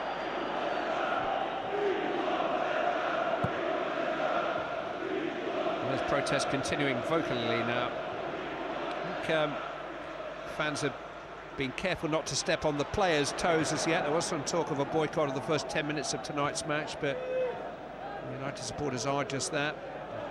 All fans have their grumbles with their club, but all they want their team to be successful. That's a centre-back in that position. Thiago Silva.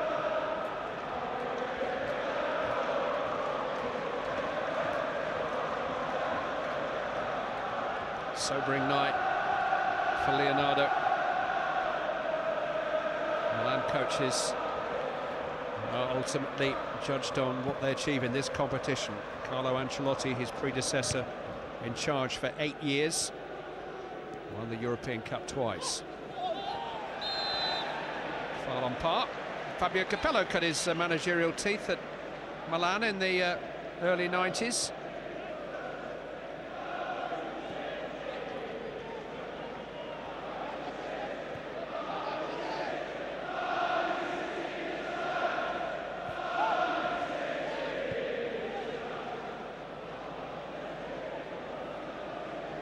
Vidic to get Nani on his way.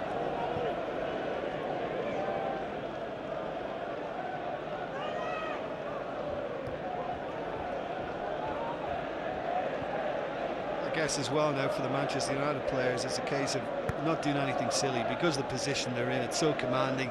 Don't need to leave a foot in just to mistime a tackle or to send anything like that now. Just keep the cards away.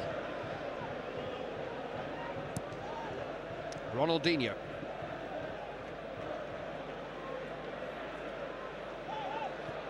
That's a clever pass. Seedorf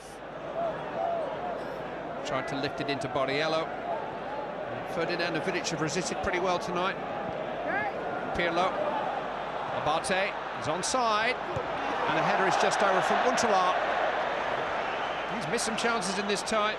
Do you know, that one was a tough one because I think it's just over his head, but I think Nani again should be working harder to deal with Abate. He's onside as soon as Pirlo picks him out, and it's a lovely ball from Pirlo. And just look at it, it's just slightly too high for him, and he can't get the higher side of the ball to keep it low enough to get it underneath that crossbar. It's a little unlucky there, you know, any lower and I think he scores with ease. Ronaldinho, tackled by Scholes. Neville, easy for Pirlo. Ronaldinho to Seedorf. Thiago Silva.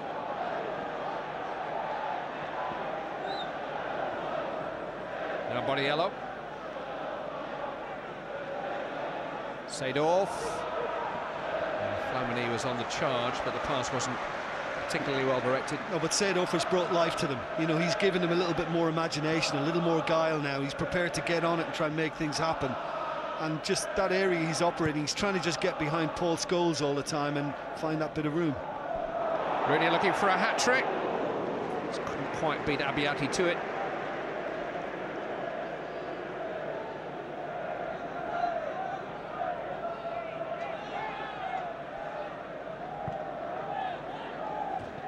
Jankulovski. Foul by Valencia.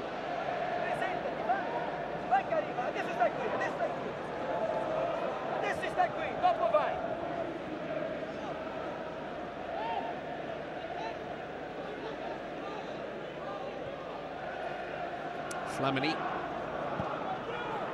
Abate. Bit sharp, wasn't it? Yeah, it was, exactly. It left him with nowhere to go. Way too quick into his feet.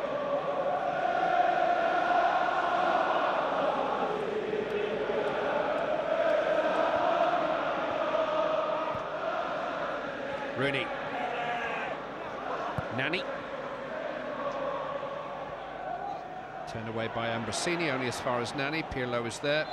Free kick.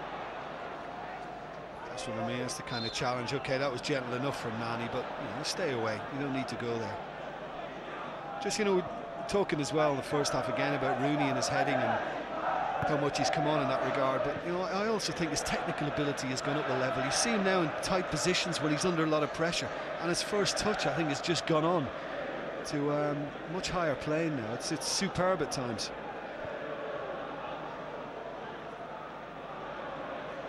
Ronaldinho. Seedorf. It's a clever ball. Jankulovski trying to get in behind Valencia, and he recovered really well. Again, Seedorf's the one looking to probe, almost. Nani. That's clever. Nani's cross, lifted to the far post where Valencia was waiting, but Abbiati managed to pour the ball away.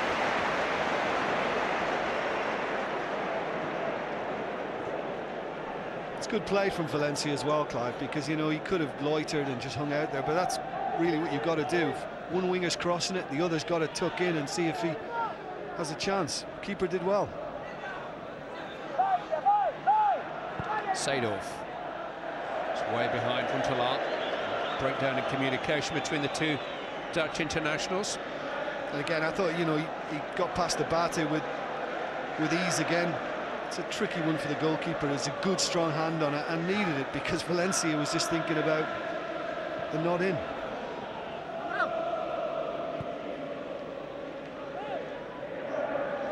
Thiago Silva.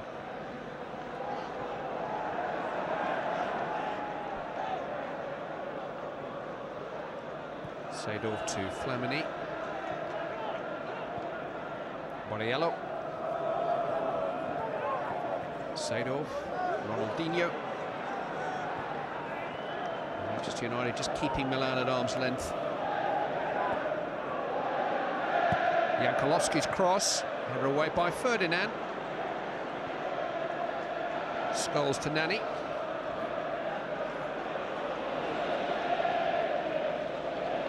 Park.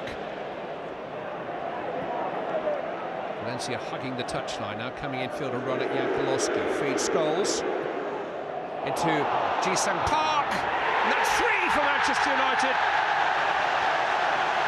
Running riot now. Good patient build-up. Incisive pass. Clinical finish.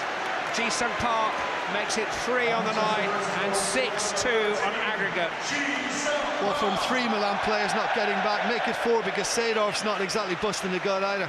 I think the ball from Paul Scholes is really well picked out. The first touch here is absolutely brilliant from Park because not only does he control it, almost got away from it, has to be said, but he's got it right into his path and he's set up the finish. And after a little stumble, he's recovered extremely well to find the far corner, and it's another very, very tidily worked goal. South Korean captain scores his second European goal for Manchester United. United fans will remember his first in the semi-final at the Emirates last season.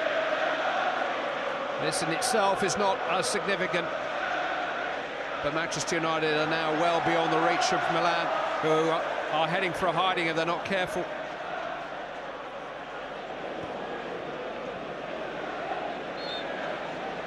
Foul by Scholes, in the opinion of the referee at any rate. Yeah, he got a little angry because he felt he won it fairly. There was just a little nudge on Ronaldinho, but again, you don't need to get involved. Abate's cross, cut out by Evra. Milan will have a corner.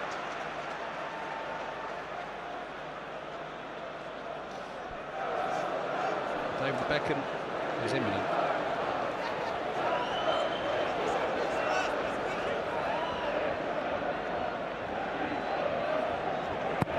Pirlo's corner.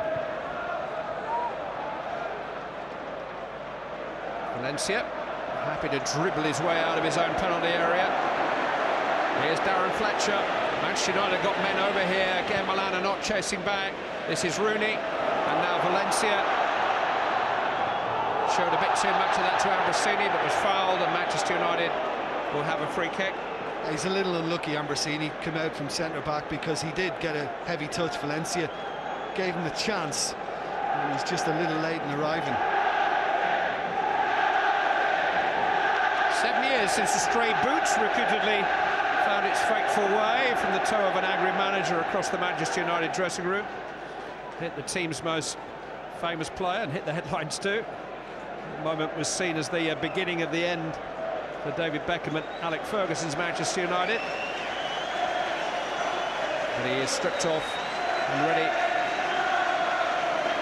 to make his return against Sir Alex Ferguson's Manchester United. Nani with the free kick. Ended by Ambrosini, more up than out. Goalkeeper comes to, well, just about punch. Borriello will chase that. Vidic stood his ground. good signs of Vidic and Ferdinand for Manchester United so far tonight. Yeah, they wouldn't have played a great deal together this season. I mean, Evra has pretty much been the ever-present. But yeah, those two were so strong last season. If they can finish the season in the same vein, then it's a result. Valencia. Going to get on the outside of Jankulovski. Corner kick.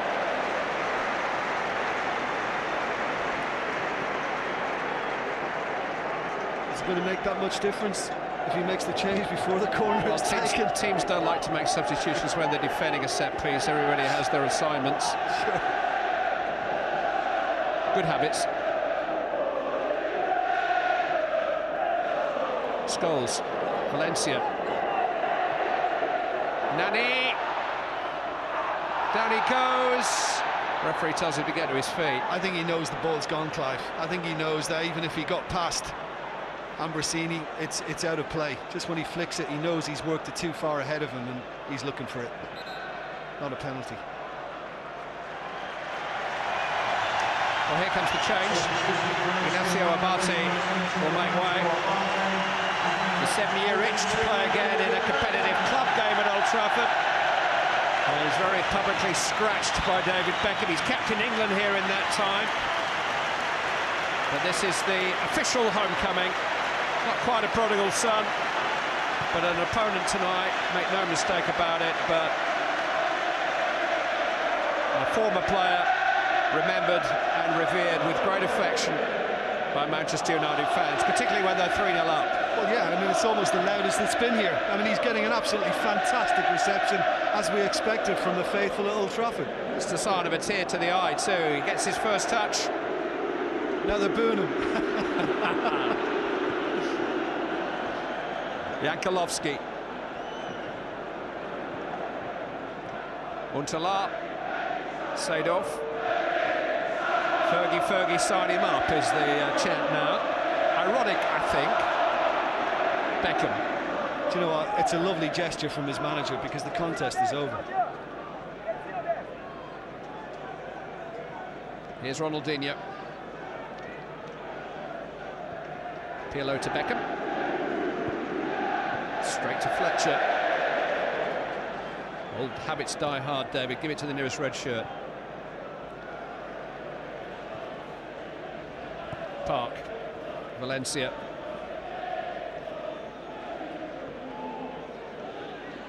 Fletcher. Rooney trying to get behind Thiago Silva. Goalkeeper committed, did well. Yeah, he did.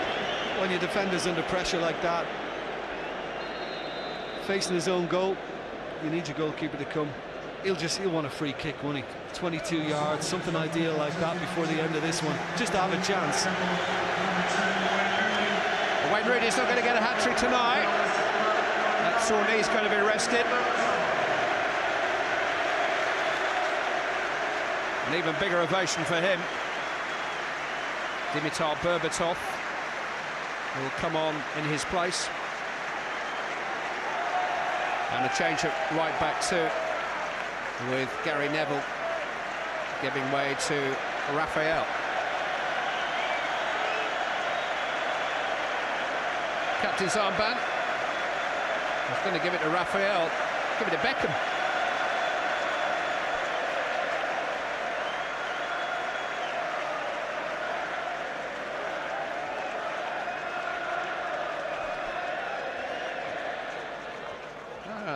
Old friends. They grew up together as footballers, and now they're in direct opposition. Many England caps together. David Beckham and Paul Scholes. And with Beckham's introduction as well, Clive, should just add that Flamini has vacated the midfield and he's playing it right back now instead of Abate. I mean, it's kind of a nod back four in many ways now, with Ambrosini back there too and Flamini at right back. Turned by Borriello, who goes to ground much too easily.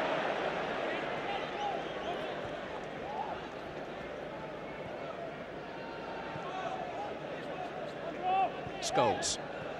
Berbatov. Park. Tackled by Beckham.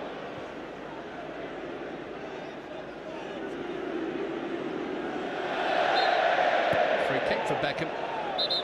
Oh, referee's going to book Paul Scholes. It's similar to what happened in the first leg with Michael Carrick, and it's a needless one. He didn't need to go there, Paul Scholes. Well, he went to shoot almost just as part of the exhibition of the evening. Maybe rather harshly punished, particularly in the circumstances. Not as if Manchester United exactly need to waste time, but by the letter of the law, it was a yellow card offence, and that's what he's got. And that might just come back to haunt him later in the tournament. Mikulowski can't get past Valencia.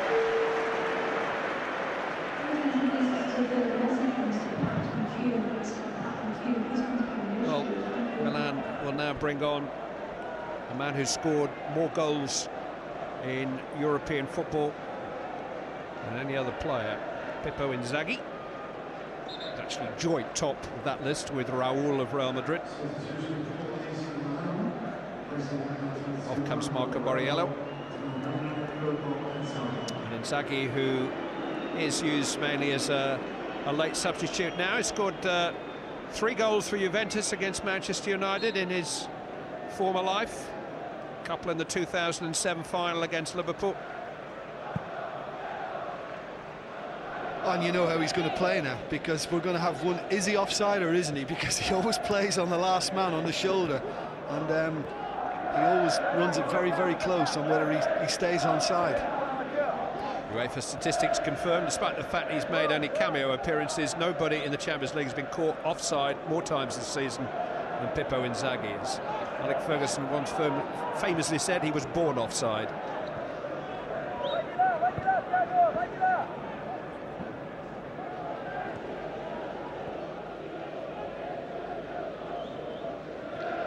Here a pin drop inside here now. Contest long since over. Ronaldinho. Flamini. Well struck. Improvisation by Van der Sar. Ronaldinho trying to test him. Did well, the goalkeeper, to short his feet out because it came at him pretty swiftly.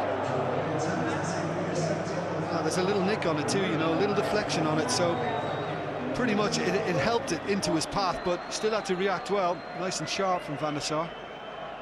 74,500 the official attendance.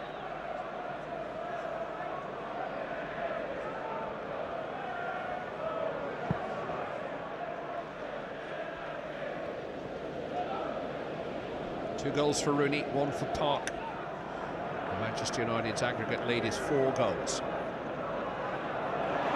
Thiago Silva caught in possession by Nani. Berbatov is free.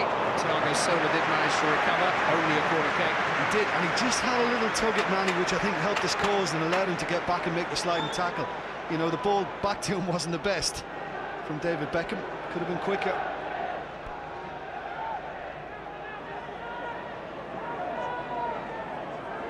Nani. A bit of space for Valencia. Eventually the shot, blocked by Ambrosini. Have another go. Park. Too high for Berbatov. You know, he first got it then, Valencia. Paul Scholes had made a cracking little run inside left position, and he could easily have slipped it in. Oh, Ronaldinho's foot was high there as he slid in on Rafael.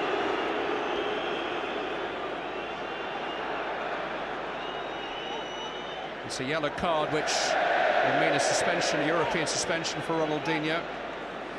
Could have been dangerous. It could have been, yeah. It's reckless to throw himself in like that. And then just before the shot from Flamini, before Ronaldinho laid it off, there was just a little fob off with the arm on Rafael, which Rafael was very unhappy with.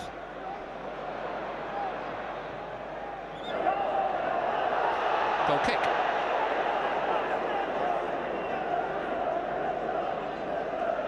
Darren Gibson now is joined the fray for Manchester United.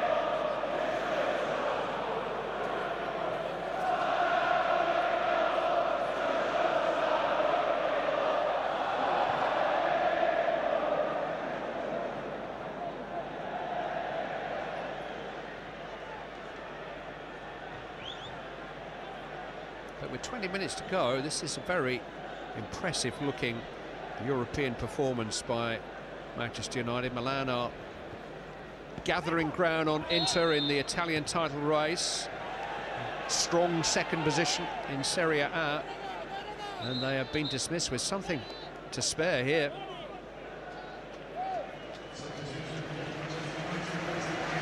Paul Scholes will give way to Darren Gibson. Difficult to put a value on that fluke goal that he scored in the first half in Milan. That just helped steady Manchester United at a difficult moment in the tie. Scholes goes off. On comes Darren Gibson, who's actually started the last couple of Premier League games. Just a lovely position to be in. You know, I take nothing away from Manchester United over the two legs, but I think Milan are what they were. And, you know, again, talking about the work rate, you can't operate at this level with people not putting 100% in. You cannot.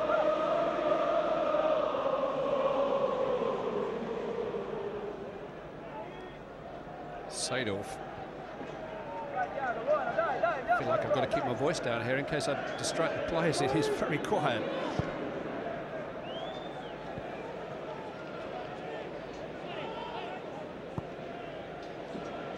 Quite sure what Jankulovski had in mind there.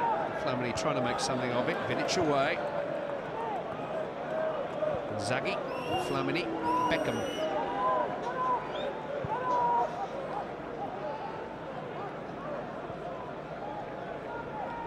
Jankulovski. Easy for Ferdinand. Most convincing of clearances. Seedorf. Ferdinand as far as Beckham! Oh! And Edwin van der Sar spoils the party. That was brilliantly hit by David Beckham, straight out the United goalkeeper, but boy, was it travelling. Oh, it's technically excellent, absolutely excellent, and he's really got great power behind it as well. Van der Sar was very unsure how to deal with it. I think that was pretty much how he dreamt it last night. It's Beckham's corner, and it's Vidic's header.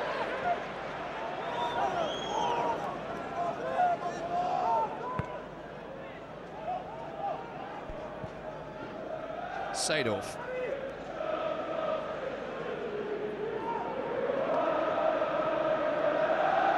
Jankulovski. Charged down by Valencia. There's the difference. There's a Manchester United attacking player seeing out his defensive responsibilities, even at this stage. Yeah, I mean, I just wonder whether it's naivety on Leonardo's part, or is Ronaldinho one of these people that just won't be told? But how good was this from David Beckham? Almost the spectacular strike he would have hoped for.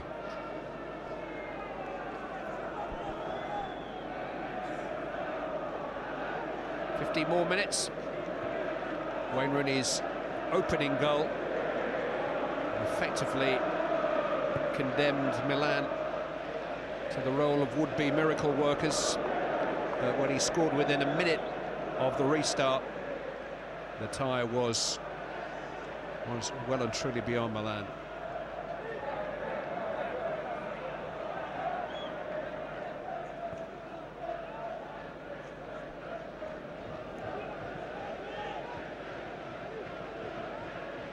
Seedorf.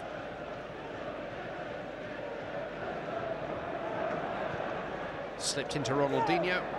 Even he couldn't bring it under control. Gibson away. This is Berbatov looking to get Park on his way. What a pass that is. Nani is up in support. Second wave is arriving. Manchester United outnumber Milan here. Park clipped in. Nani could have let it run.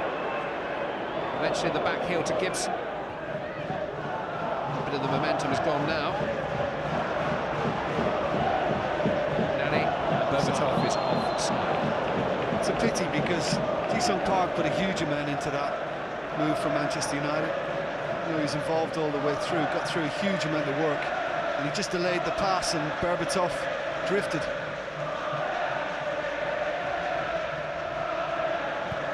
Flamini towards Inzaghi. Raphael calmly back to Van der Sar. Still a celebratory air here. Only twice in the Champions League era has a team appeared in 3 successive finals. Milan themselves, then Juventus in the mid to late 90s. Both 1-1, lost 2. Hit by Huntelaar, the Milan coach for those 3 finals. Fabio Capello, Marcel Desailly played in the last 2 of them. That's the slogan for the protests.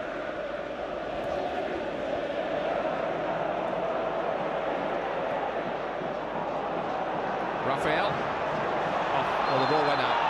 Or was it? Flag was up.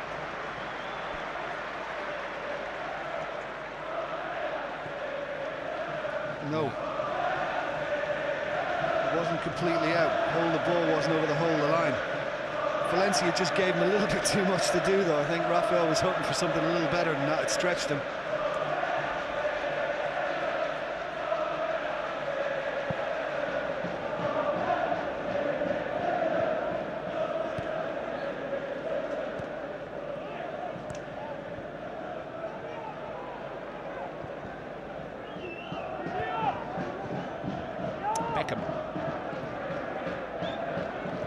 Silva goes back to his goalkeeper. The draw for the quarterfinals and semi-finals is not this week, but a week on Friday, the 19th, lunchtime.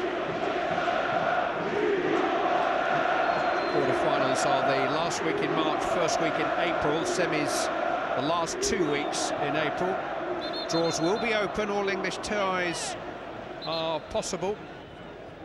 The final this year is at the Bernabeu Stadium in Madrid on May the 22nd. That's a Saturday night, 3 weeks before England's opening game of the World Cup finals. Manchester United on their way to joining Bayern Munich and Arsenal in the last 8. And Rossini got hurt there.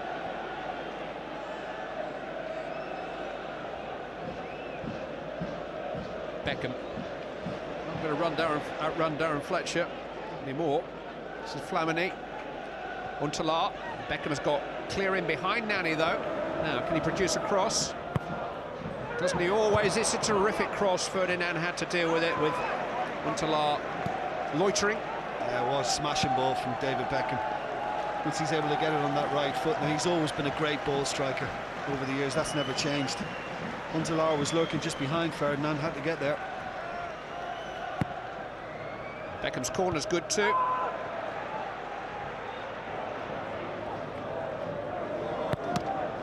Delivery this time charged down by Nani, by the arm, was it? Yes, it was. Free kick given.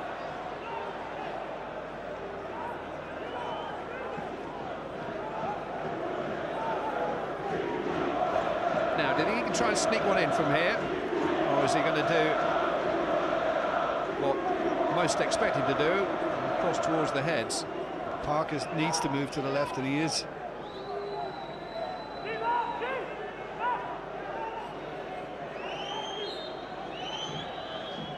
It's Beckham. Headed away by Ferdinand.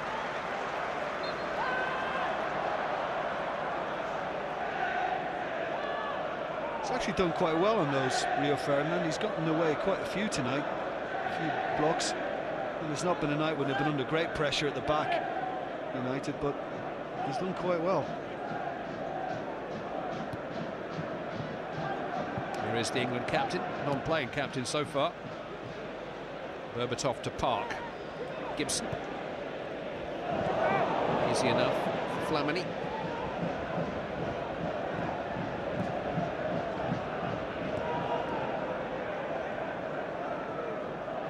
Beckham.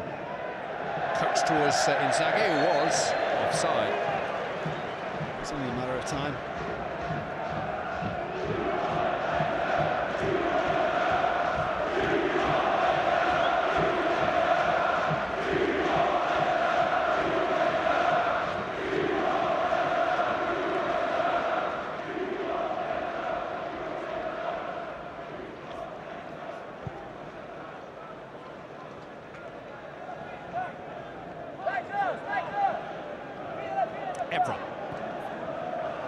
Trying to feed Park. Thiago Silva has some chasing back to do.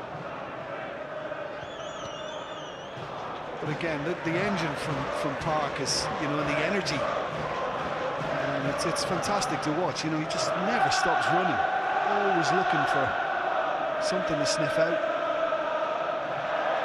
And that's not good again for Milan, just making it easy for Manchester United. They won't want to read the Italian sports papers in the morning. Here's Nani. Valencia is hit by Gibson. He strikes them better than that, Darren Gibson. It's his party piece, long-range shooting. He got underneath that one. I might be looking for an excuse too much here, but does it just bobble as he goes to strike it? Because usually he looks to get over it, and as soon as it's fed back to him here, I think there might have been just a slight little rise. This will tell us. No, I've been too kind to him. I didn't. Well, the Irish stick together. Nice try. I'll try, Darren. Sorry. Nani. Plenty of support. 1 or 2 trying to fill their boots in the closing stages here. Space for Ji-sung Park. Heavy first touch. Beckham it is who gets it clear. Huntelaar didn't want that badly enough. Vidic beat him to it. Berbatov. Valencia. Raphael. In towards Park. Good header by Flamini. Seedorf to Beckham.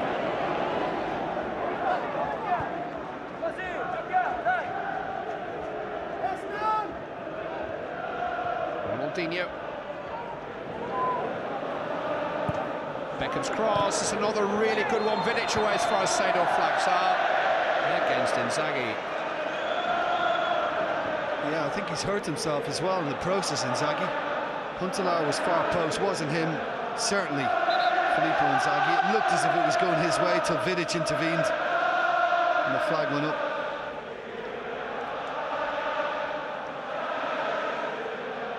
Manchester United's next 2 Premier League games are both here. Fulham on Sunday. That's after their trip to Italy to play Juventus tomorrow, a match you can see live on ITV4 tomorrow evening, and then it's Liverpool the following Sunday. Manchester United have no midweek game scheduled until the Champions League quarter-finals in 3 weeks' time, so it's time in the season when they can rest a few. Flamini picking up the latest yellow card. He's not happy, Flamini, because he thinks Nani made the most of this. Felt the contact was minimal and that Nani could have stayed on his feet, and he just feels Nani's got him booked a little too softly then. Yeah, he's still angry about it.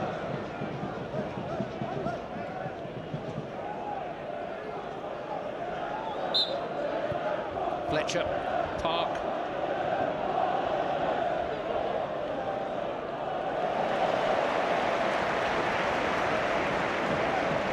I think these Milan players just want a final whistle. I think they've had enough of it.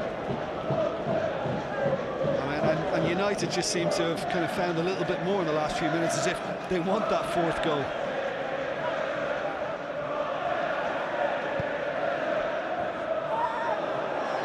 Sharp from Beckham.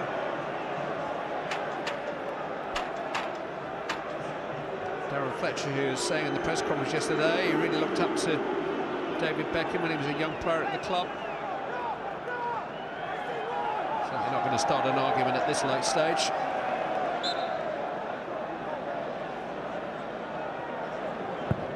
Nani takes in towards Fletcher.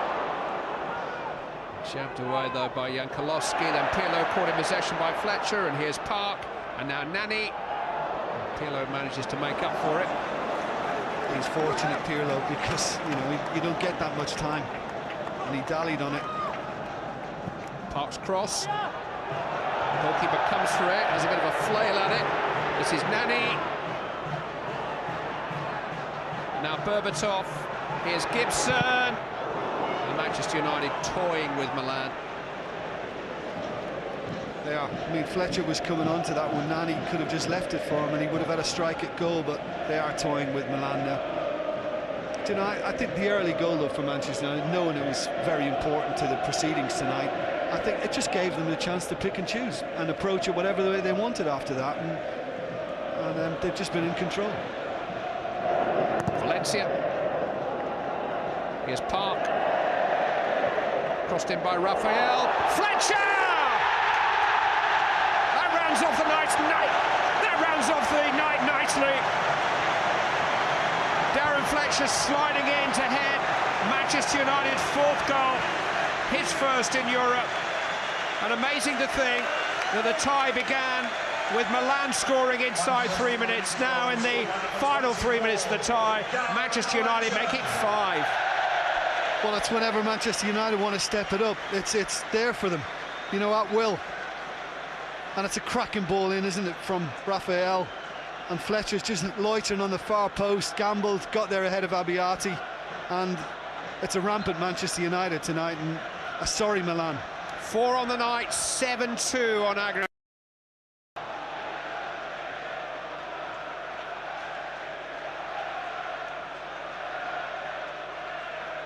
And David Beckham will not be able to steal the headlines from his old team tomorrow. They have destroyed his current team.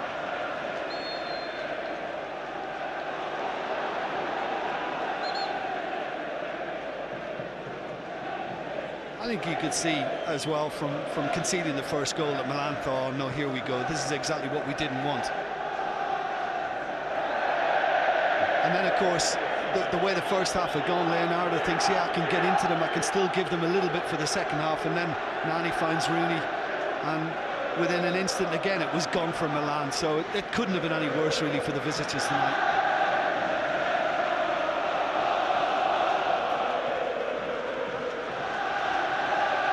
It's a resounding result, one that will reverberate around the rest of Europe. Those in Barcelona and Madrid and Munich and elsewhere with eyes on the prize will have their eyes open wide by this scoreline. Beckham into Flamini, it'll come here, Inzaghi's offside. Won't count anyway. Well, typical goal scorer, he hasn't given up, he's still ferreting in the hope that this is the touch from Flamini, this is the one, the original pass, he was onside. Once Flamini got the touch, he was just off. You can see why he gets goals though, it's always marginal with him. He's there, he's close. Yeah.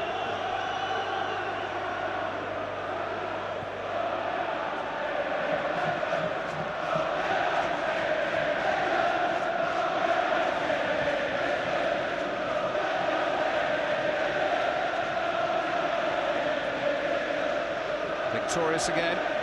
He did admit that his team are not very good at defending leads, Sir Alex Ferguson. He's tried to make them a little bit more European streetwise down the years, but not at the expense of their adventure. And it's that adventure that's eventually overcome Milan. Flamini getting forward, helped back, Vidic defending manfully. Do you think the fourth officials feel a bit sorry for Milan as well? I mean, we've had, what, 6 substitutions? 2 minutes? No need for it to go much longer. Park Ji-sung, Berbatov, beaten to it by Thiago Silva.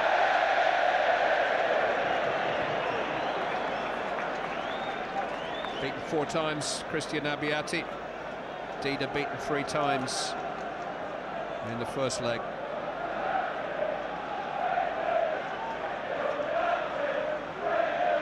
Manchester United have certainly had cutting edge in this tie.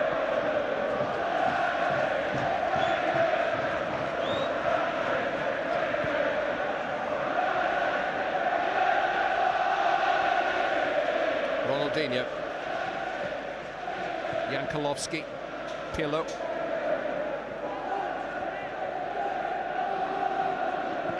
Ronaldinho left it in towards Inzaghi, headed away by Vidic. Beckham. Vidic is there again. Flamini. Thiago Silva to Beckham.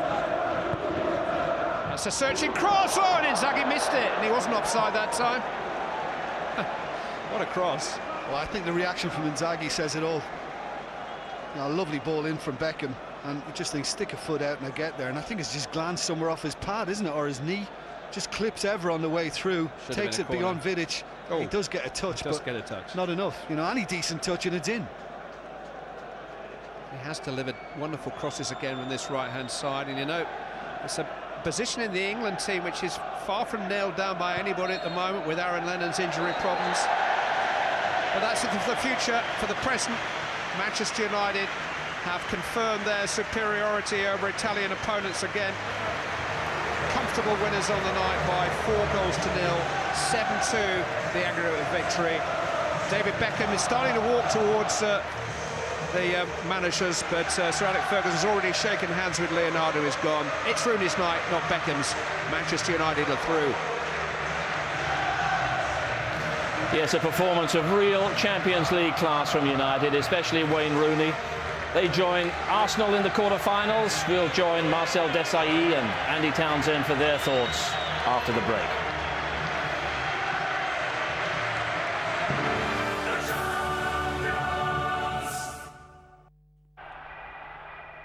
This programme is sponsored by Heineken, UEFA Champions League sponsors.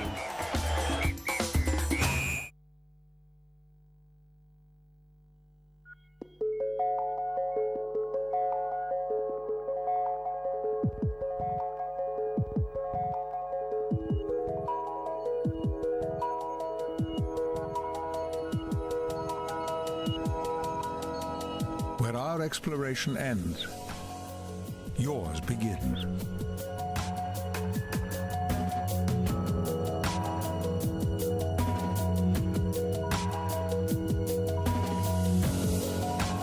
The new BMW 5 Series, an exploration of beauty.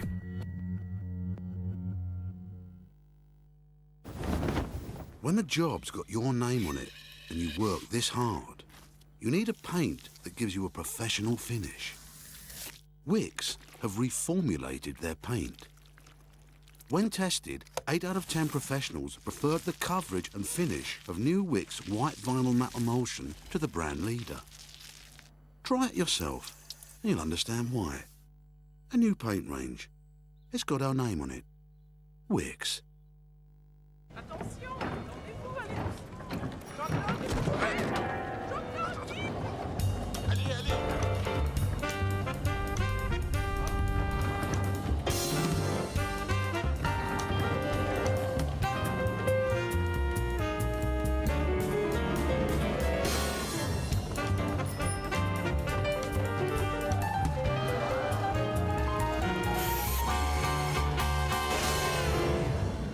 Stella Artois Fort, s'il vous plaît. 1, 2, 3, 4. Stella Artois Fort. Triple filtered with a smooth outcome. Of course. You know what all the smart people are looking at. Go compare, go compare. Insurance deals for your wheels waiting there. Search no longer to say some longer, and you'll thank your stars that you went to go compare.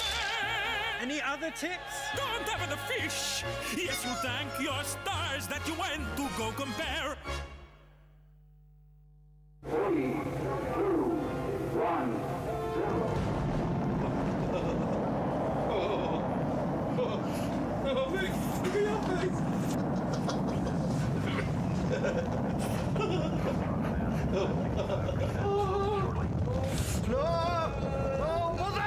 Win a trip to space. Register at Intercasino. No deposit required. Intercasino. Welcome to the extraordinary. Wix paint range gives you over 100 new emulsion colours to choose from. It's got our name on it. Wix. You know that bit of money you've put aside? Not doing much, is it?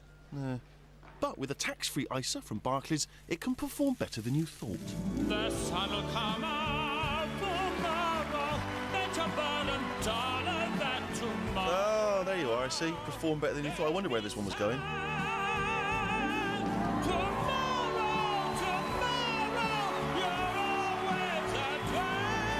Take one small step and open a tax-free ISA from Barclays.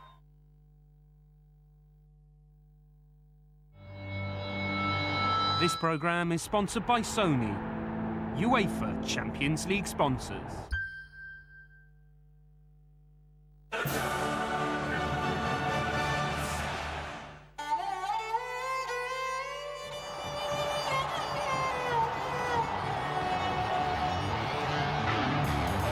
Great strike, great strike. Yes, got it, got it. Brilliant catch. That is a really solid hit. Oh, what a fantastic delivery. How good is that? Feast of cricket starting on Friday. Different kind of feast served up here at Old Trafford tonight.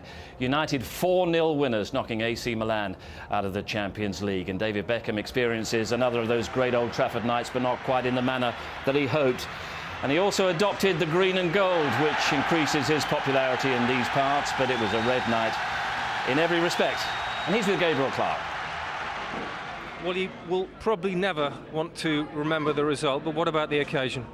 Yeah, of course. You know, it was a disappointing night because obviously we lost the game, but of course returning here is always special. What about the reception? Yeah, when you came on? It was unbelievable, really unbelievable. I have to say thank you because it was really incredible. Was there a tear in the eye? I don't know. I don't know. It was just it was nice to be back, and obviously disappointing night, but it was nice to be back. And then when you hit that volley, what were you thinking? Yeah, I probably caught it too well, to be honest. But by that stage, the game was over. You know, it's you know, as soon as they got that first goal, and then obviously the second goal, and you know, they're a good team. Is there frustration on your part? You didn't get a chance to influence things earlier from the start. I think it's always like that when you don't start in games. You know, it's always one of those things where you know, it's you always want to play, but you know, it's we're a team, and you know, I've said so many times you have to win together and you lose together. It's the good news. The next time you're with him, you'll be on the same side as Wayne Rooney. You know, it's I keep saying it, everyone keeps saying it, it's such a exceptional talent, and where do you rank him now, David? Having scored 4 goals in these 2 games? I think without a doubt, you know, he's one of the best, if not the best player at the moment. You know, with Messi and Ronaldo, you know, they don't come much better than that. Is this your last time here, do you think, playing in a game against United? Possibly, yeah. Possibly. So what will you take from this particular experience tonight? Memory of just the fans, the way the fans were to me. Incredible. Thanks, David. Thanks. Yes, he'll take a lot of warm feelings from that ovation that he got a few minutes ago. Marcel Desailly and Andy Townsend. Just about the last word on Beckham, he still looks England class, doesn't he? Well, you know what, considering how poor they were, at least when he came on, he ran around and he tried to make something happen, a few trademark deliveries, a stunning 30-odd-yard volley, which really gave Van der Sar something to think about. Very few Milan players tonight did themselves any justice at all. At least Beckham, when he came on, he looked like he had the enthusiasm to try and make something happen, but he just doesn't have the energy and the power in his legs anymore like he used to have. Yes, from the Milan point of view, it was just about the best thing out there, wasn't he? I mean, we are completely disappointed about the way Leonardo have made his team and the player, the way that they have played. I mean, tactically, it was absolutely awful. They have tried here, but at the end, because Manchester have allowed them, you know, to create something, but it was finished. They will look back, not just over tonight, but over both legs of this tie, and recognise that they had their chances, didn't they? Amazing chances. I mean, when you look at the first game in Milan, this time it's Huntelaar who had really the possibility, you know, if you're really a striker with, you know, that capacity, you should score. You should score. You look, he's turning, he's trying, but not enough. And they're 1-0 up, Marcel, at that stage as well in that time, 1-0 up. And then, of course, tonight, Ronaldinho, like a flash snap header that comes very quick at him. Frustration from him. He knows that he could have made the difference, and this is the best chance of the lot. That's got to go in. Yeah, again, Huntelaar distract, doesn't make the correct first choice touch to make the difference. Finish. At that level of the game, you cannot come back. What changes then do Milan need to make now? Is it a great side that's going to be broken up? What about Leonardo now? I mean, for Leonardo, like I said, he's part of the family of Milan. There's no really pressure on him. I believe that now they have to change something. You think Ambrosini, Gattuso, Pirlo, Nesta, Inzaghi, Seedorf, all these guys, great players that they've been, but they don't have the power there anymore. They don't have the energy in their legs. They've got to turn it over. Or if they have it, you have to change the tactic, adapt to now the capacity of those players that are a little bit, you know, under the, you know, the original level. United, by contrast, must changed nothing, especially the former Wayne Rooney. Well, when you analyse the two matches, as we said, Milan had their chances, but they couldn't handle this guy. Couldn't stop him. He's a completely different animal. Post Ronaldo, he realises he's the focal point of the team, and he's difficult to stop, Marcel, isn't he?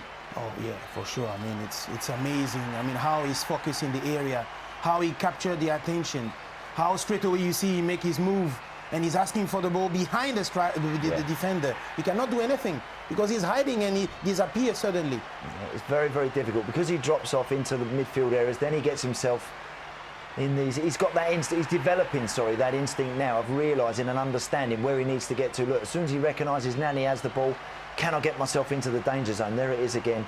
Another brilliant, brilliant finish. And he's got so many facets to his game. He can go and link with midfield players. He will go. He is unselfish, but now he's enjoying scoring goals. He's really enjoying scoring goals and getting himself in dangerous areas. And now the United players will get back to the dressing room and learn that Real Madrid have been knocked out, held to a 1-1 draw by Lyon tonight. This competition's just opening up, isn't it? Yeah. For sure, we in France we are not expecting Lyon, in the league, but in the Champions League it looks like they are very disciplined and they manage, to create and to put Real Madrid down. Yeah. I mean, even if we know that Real Madrid have problem to defend, Lyon have done well for sure. Sure. Yeah, they have. Good night for United. We will take a break, but amidst all this talk of Rooney and Beckham, let's not forget that it was Ji-sung Park and Darren Fletcher who completed the rout. 2 goals that just added to the Old Trafford discomfort of one of Europe's greatest clubs.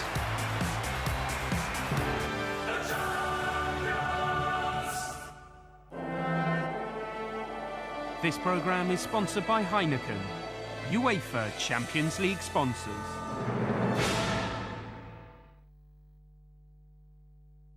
Oh boy, you make me feel like, oh boy, you make me feel like no boy can make me feel like you. I really, really want you, oh boy, you make me feel. There's more to life than a Volvo. There's changing things at the drop of a hat. And knowing you can change them right back again. Introducing the redesigned Volvo C70 hardtop convertible. There's more to life than a Volvo. That's why you drive one.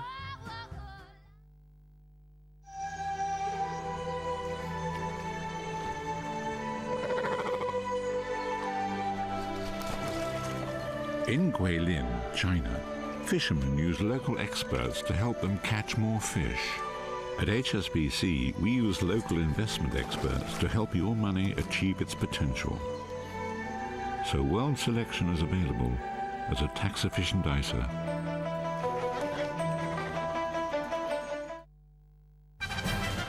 Okay, so you're online and you click on this free download, but before you get there, Internet Explorer 8 has a safety feature that tells you it's dodgy and blocks the site before your computer gets infected. I'm a PC and disaster averted.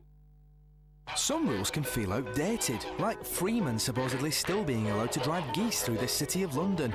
Just as outdated as some people thinking a smartphone will cost a fortune. T-Mobile are challenging outdated rules. We're making some of the latest smartphones open to everyone. T-Mobile, life's for sharing.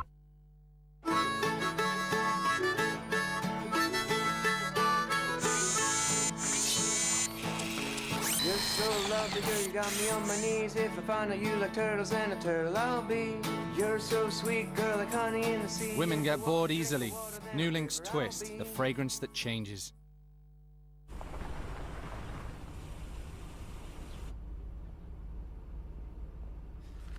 Let's go. Everybody freeze! This is a robbery!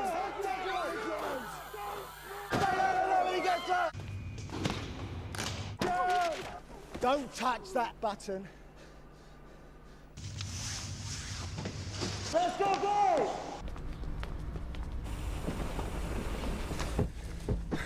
That was easy.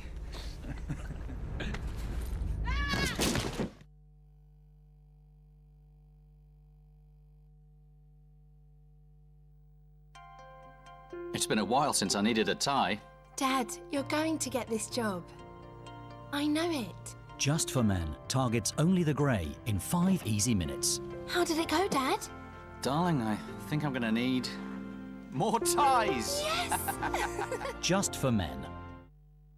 Long ago, my ancestors suffered the terrible grab famine and were forced to leave home in search of new life in Russia.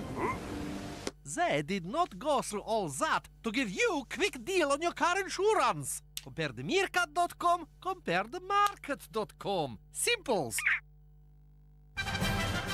So you get an email that looks like it's from your bank. You click on it and this site pops up. But Internet Explorer 8 shows you it's not really your bank. Click close and personal information remains personal.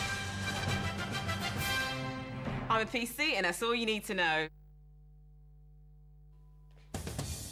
On the ITV News at 10, talks break down tonight, bringing a BA strike nearer. And the moment a man who murdered his daughter was caught.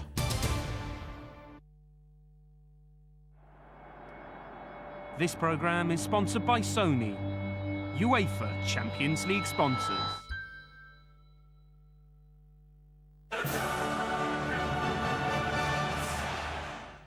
We're giving you the chance to win the ultimate European football adventure. Watching some of the biggest teams in this year's UEFA Champions League and UEFA Europa League playing in their domestic derby matches next season, along with a TV, home cinema system, £5,000 cash and a brand new car. You and 3 friends will have 5 trips to Europe during the 2010-2011 season. Heading to Milan for AC versus Inter, Spain for Barcelona Real Madrid, Lisbon to see Benfica taking on Porto, Germany for Bayern Munich versus Stuttgart, and over to Athens for Olympiacos AEK. The prize is for 4 people and includes travel, accommodation and £5,000 spending money. There's a brand new Exio 2-litre TDI S 4-door saloon car in black courtesy of Seat, and a super slim 46-inch 8D Bravia TV and home cinema system with Blu-ray courtesy of Sony. All you have to do to enter is text WIN to 65330. Text costs £1.50 plus 1 standard network rate message, or enter online for free at ITV.com. We'll reply with your unique ticket number, and the winning number will be announced during the England-Japan match on Sunday the 30th of May. Entrance must be 18 or over, and date restrictions will apply. Lines close at midday on Monday the 24th of May. Entries made after the closing time will not be counted, but may still be charged. Good luck with that. Great competition and a great Champions League night here at Old Trafford. A 4-0 win for Manchester United, 7-2 on aggregate against AC Milan. We'll get the reaction of Sir Alex Ferguson, who's talking with Gabriel. Sir Alex, how do you sum that up? Well, marvellous second half performance. I think we got a break with early goal in the second half, and obviously, you know, that really effectively they were put out, you know. And after that, we played it very, very well. Were there times when Milan just couldn't live with your tempo? Well, when we play with that tempo, we are difficult to play against. You know, it's a really solid Man United performance. Wayne Rooney, 30 goals now this season. Ronaldo got 42 a couple of seasons ago. Can he beat that? Well, it's a challenge. I was happy to get to the 30 mark, to be honest with you, but he just keeps improving, and tonight again is sensational. Ji-Sung Park, a word for him. He got a goal tonight. You also put him in that sort of role against Pirlo. Sum his performance up. Did he sum up what you were about tonight? Well, what he did was he showed a sacrifice, intelligence and discipline. And we needed that against Pirlo because he's a very good player for them. Arsene Wenger said he'd like, he wouldn't mind an English team in the quarterfinals. Any preference?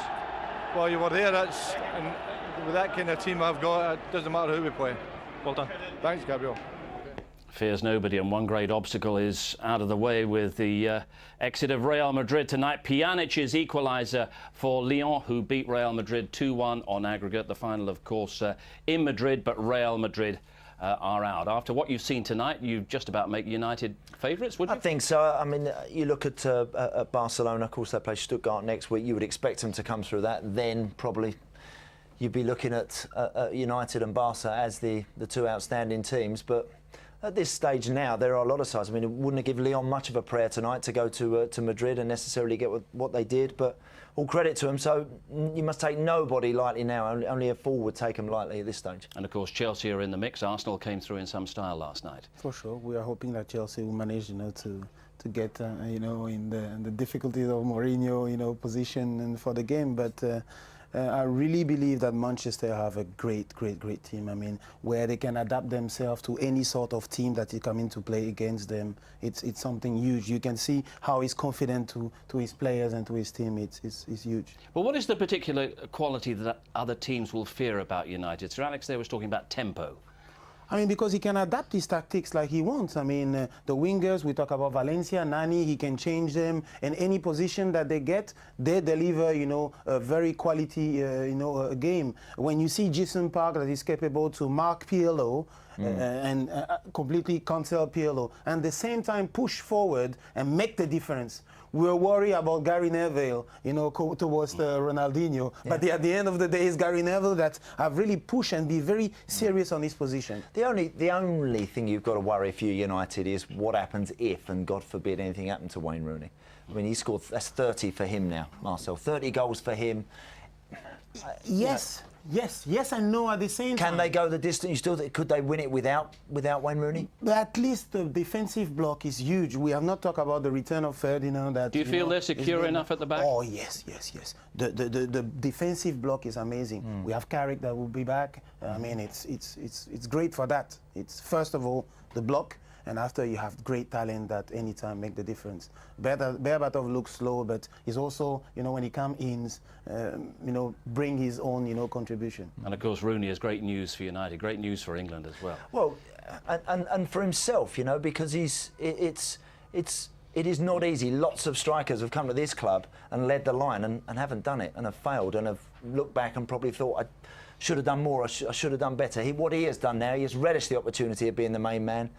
He loves it, he's thriving, revelling in it and in the moment right now. And, you know, the games can't come quick enough for him. I just keep my fingers crossed that he stays fit. If he does, then he could well drive United onto yet more honours, big honours. A warm handshake from David Beckham at the end there as well. Marcel, thanks very much indeed. Andy as well. All this week's Champions League action follows the news here on ITV1, including Arsenal last night and Real Madrid's exit this evening. Then tomorrow we're with Fulham as they head to Turin to face the mighty Juventus in the Europa League. Hamburg against Anderlecht is from 5:30, with Fulham kicking off around about 8 o'clock, all on ITV4. But it's been a special night at Old Trafford. Beckham's build-up, but Wayne Rooney's starring role. United into the Champions League quarter-finals in formidable style. From us all here at Old Trafford, good night.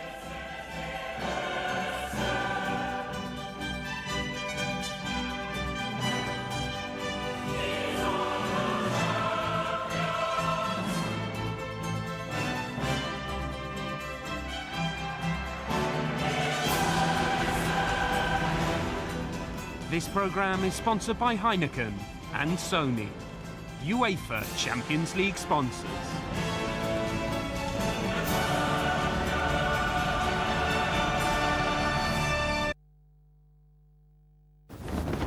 When a job's got your name on it and you work this hard, you need a paint that gives you a professional finish. Wix have reformulated their paint. When tested, 8 out of 10 professionals preferred the coverage and finish of new Wix white vinyl matte emulsion to the brand leader. Try it yourself, and you'll understand why. A new paint range. It's got our name on it. Wix.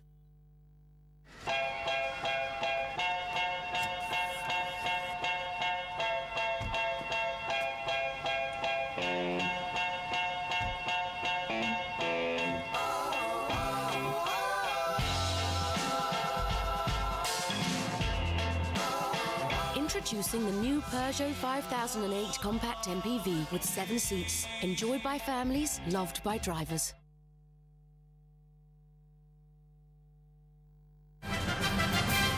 Okay, if I want to control where my kids go online, what programs they use, when and how long, I just click here and here. Total control. Gotta love that. I'm a PC and it's time for dinner.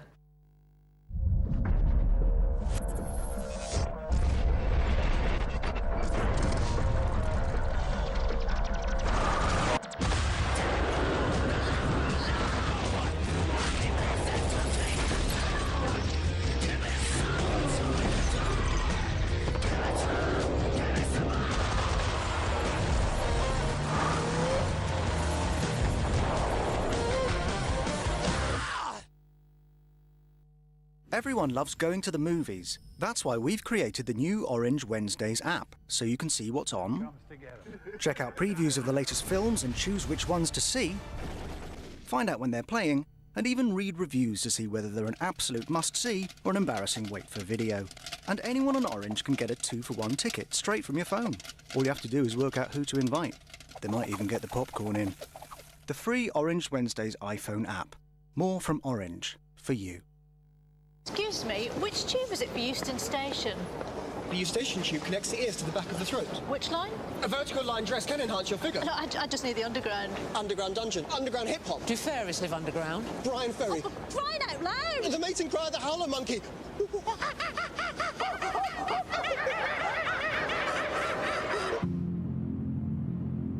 Next time you're searching online, try Bing.com, the decision engine from Microsoft.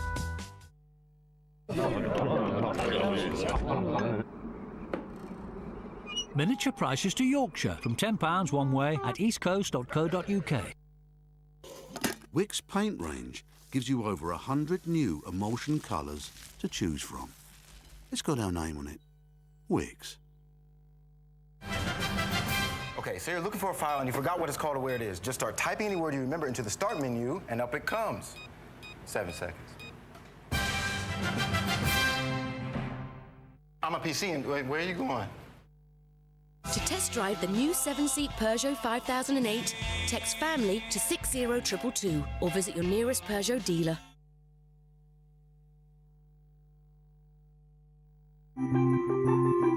Jim Rosenthal looks back at the best of the week's Champions League action right after the ITV News at 10 now.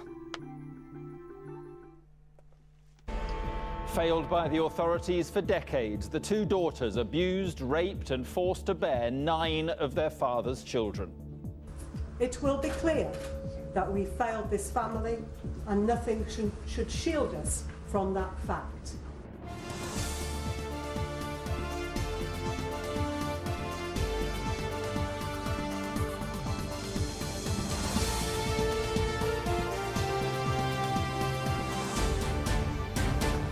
This is the ITV News at 10 with Mark Austin and Katie Derham. The family, who can't be named, had contact with 28 different agencies and 100 members of staff. Yet nothing was done to stop 35 years of abuse. The father has already been jailed for life. Also on the programme, a strike at British Airways looks certain tonight as talks with the unions break down. The weapon of war. As the Taliban build their bombs, Britain urges dialogue with the insurgents. The victim of war, the British soldier, and his agonising decision to end the pain. And Beckham's show of support for the fans who want Manchester United's owners out.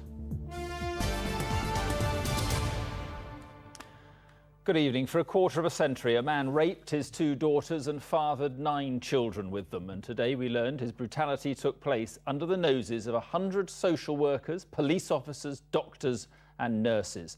No fewer than 28 different agencies had dealings with the family. The author of a report into what went wrong said having a quiet word simply wasn't enough. Today, the authorities involved did the only thing they could. To the 2 daughters, they said, "We are genuinely sorry. We should have protected you." From Sheffield, Sue Saville reports. We are genuinely sorry. We should have protected you. We failed this family and nothing should shield us from that fact. It's just been an absolutely appalling case, which we've just got to learn from. Apologies now from the authorities after an horrific saga of incest and abuse, which saw the father jailed for life at Sheffield Crown Court in November 2008. He'd raped his 2 young daughters countless times, resulting in 18 pregnancies. 7 children survived, 2 are severely disabled. At a press conference, the services which should have protected the children owned up. We must remember that people's lives were devastated, both by a controlling, power-obsessed and deviant father, and our failure to act. The serious case review covered a period of 35 years, and it revealed that the family had had contact with 28 different agencies, including police and social services in both Sheffield and Lincolnshire. Over that time, they were seen by more than 100 professionals. but staff found it difficult to keep track of the family, who were moved by the father 67 times as he tried to maintain his secret. The report's author says many opportunities to intervene were missed. There was a substantial picture in place by 1997 which should have resulted in action being taken to help these women in the terrible situation that they're in. The two girls' brother spoke to ITN the year their father was convicted. I thought it was disgusting. Something should have been followed up. If you think about it, 19 pregnancies and abortions, there must have been some questions. The executive summary makes 128 recommendations, 8 of them national, to address a catalogue of failings for one tragic family. And after all this, no one here in Sheffield or in Lincolnshire has been disciplined. No one's been sacked, no one's resigned. The verdict is it was groups of people rather than any one individual who failed to act. Fear of litigation over breaching confidentiality led to a culture of having a quiet word rather than speaking out. And as the report author herself said, it beggars belief that so many opportunities to intervene were missed. All right, Sue, thank you very much indeed. A strike by British Airways cabin crew seems almost certain tonight. Union and management failed to agree a deal and no more talks are planned. ITV News understands dates for the industrial action will be discussed tomorrow.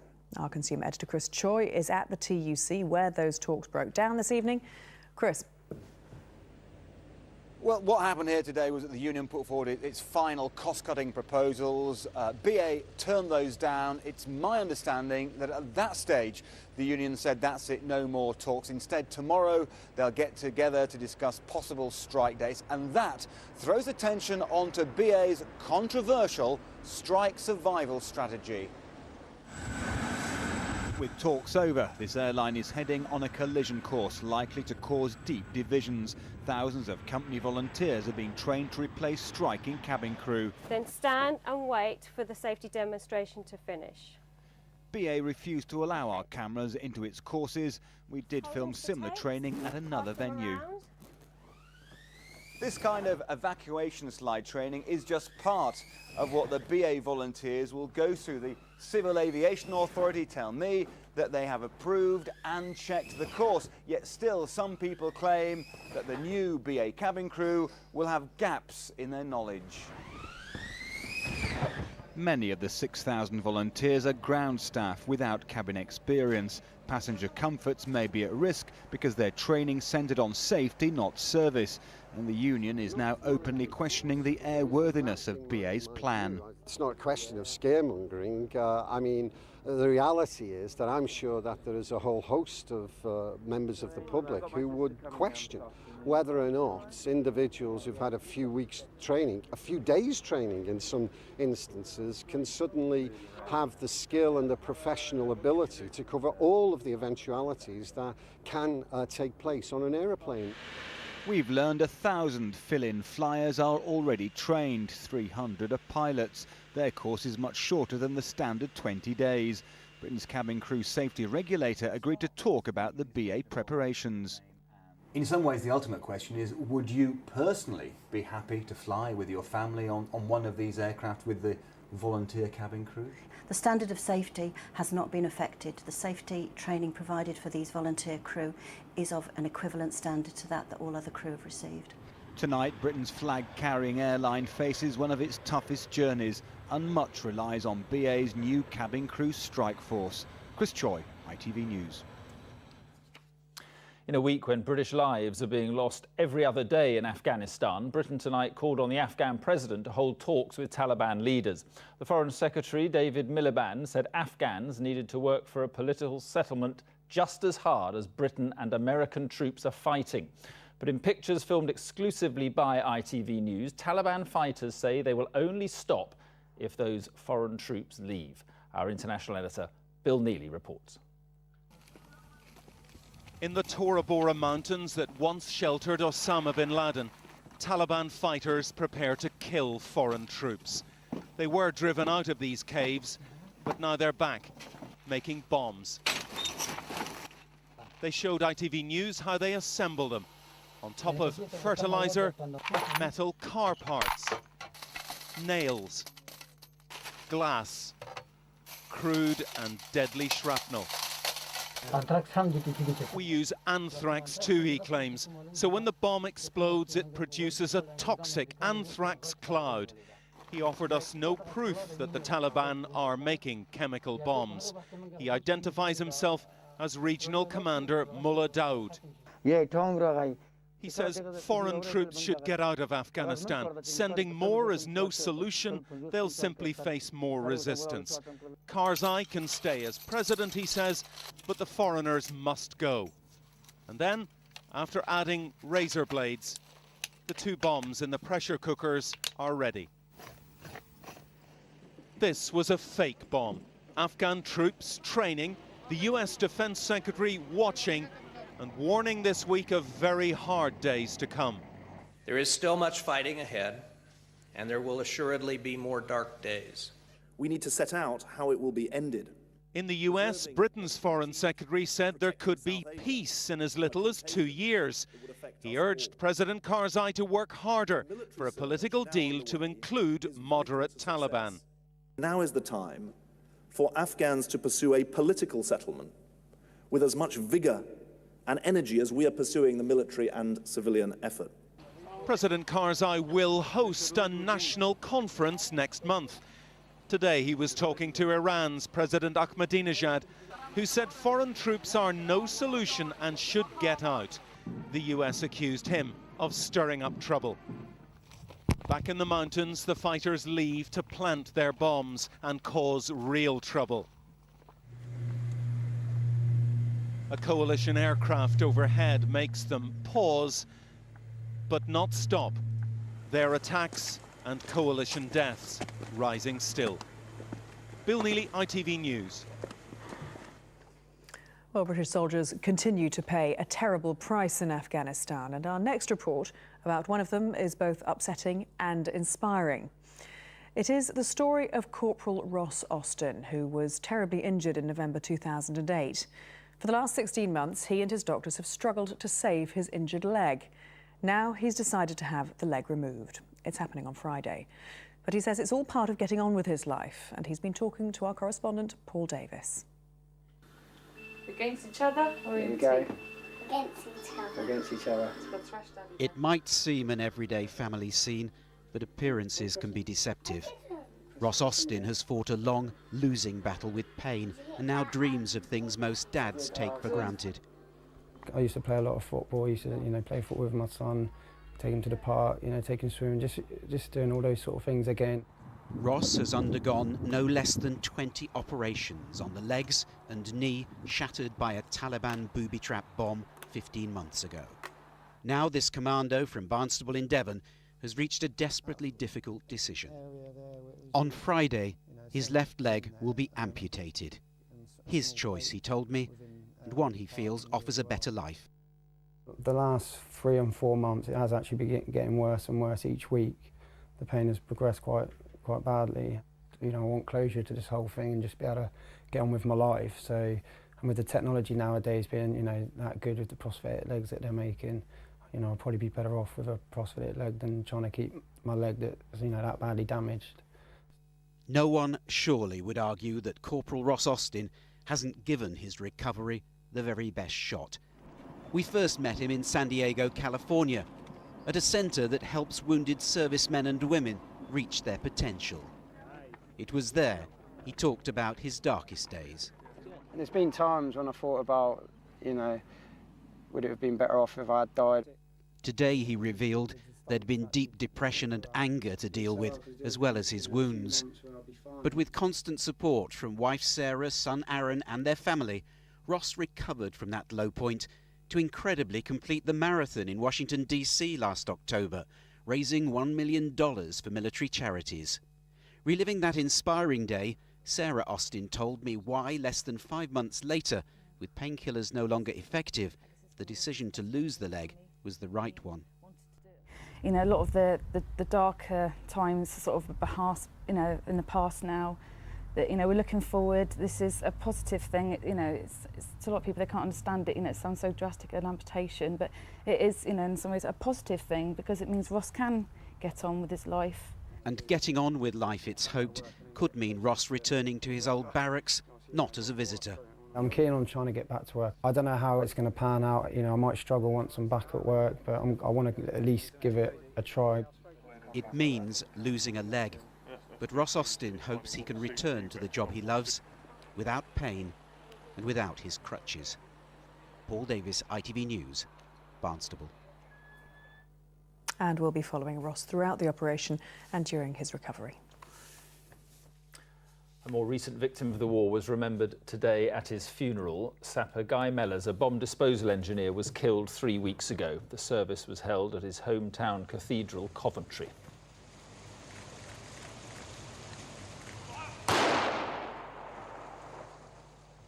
Sapper Mellors, who was 20, leaves a 14-year-old sister, his mother, stepfather and an 8-year-old sister. Together, they led 750 mourners, relatives, friends and fellow servicemen and women. Sapper Mellors' commanding officer remembered him today as simply outstanding.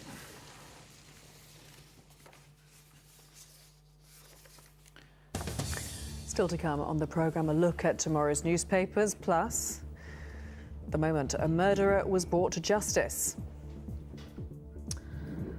And return of an icon, but Beckham's homecoming is wrecked by Rooney.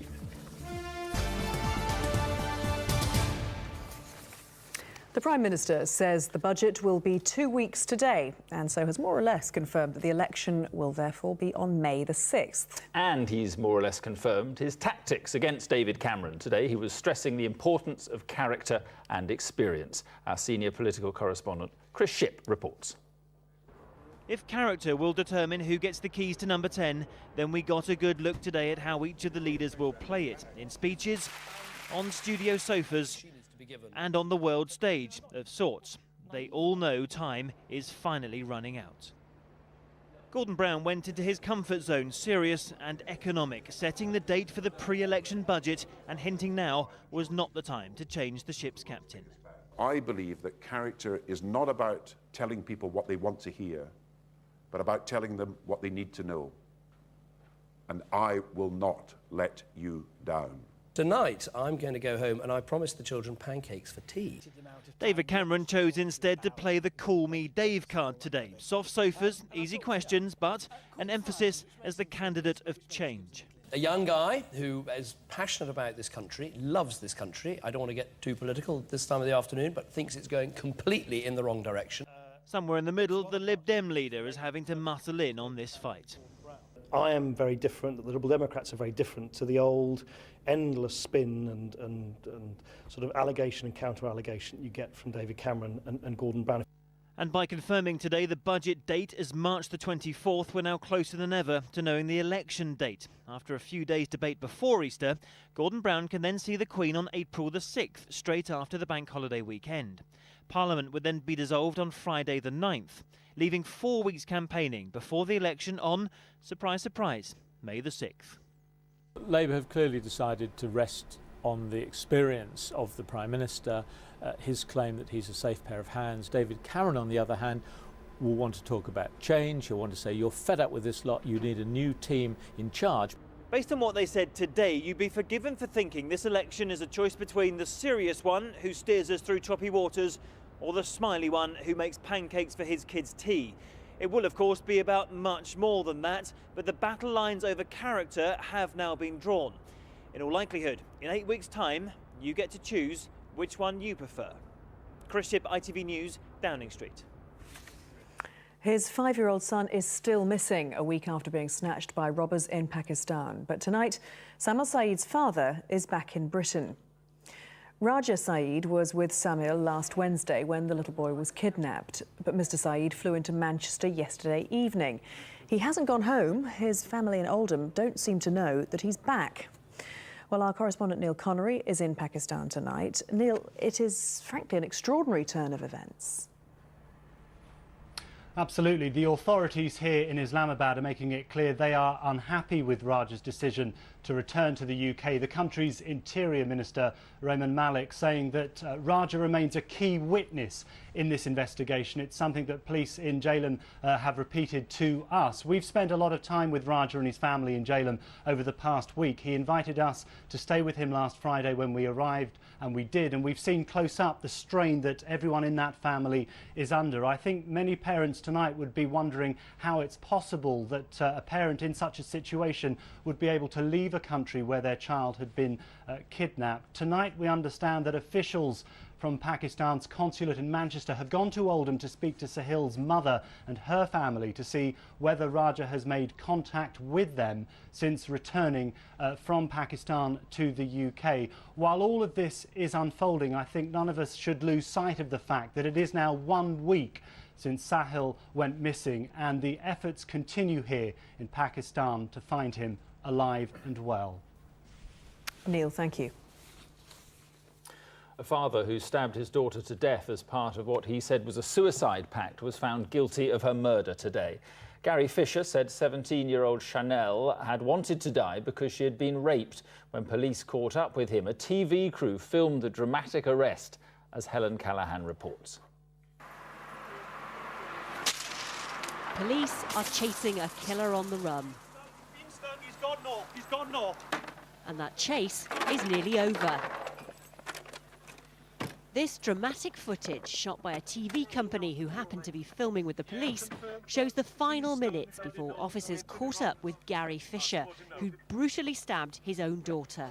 Tango Mike 05 and other officers, can I just remind you that when you do get a stop, that this could be a serious crime scene, and we need to think about that now. Over.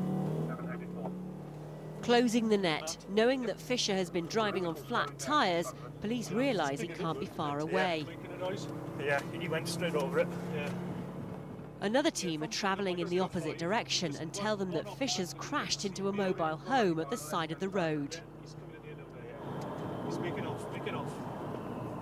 He's injured, but out of the car.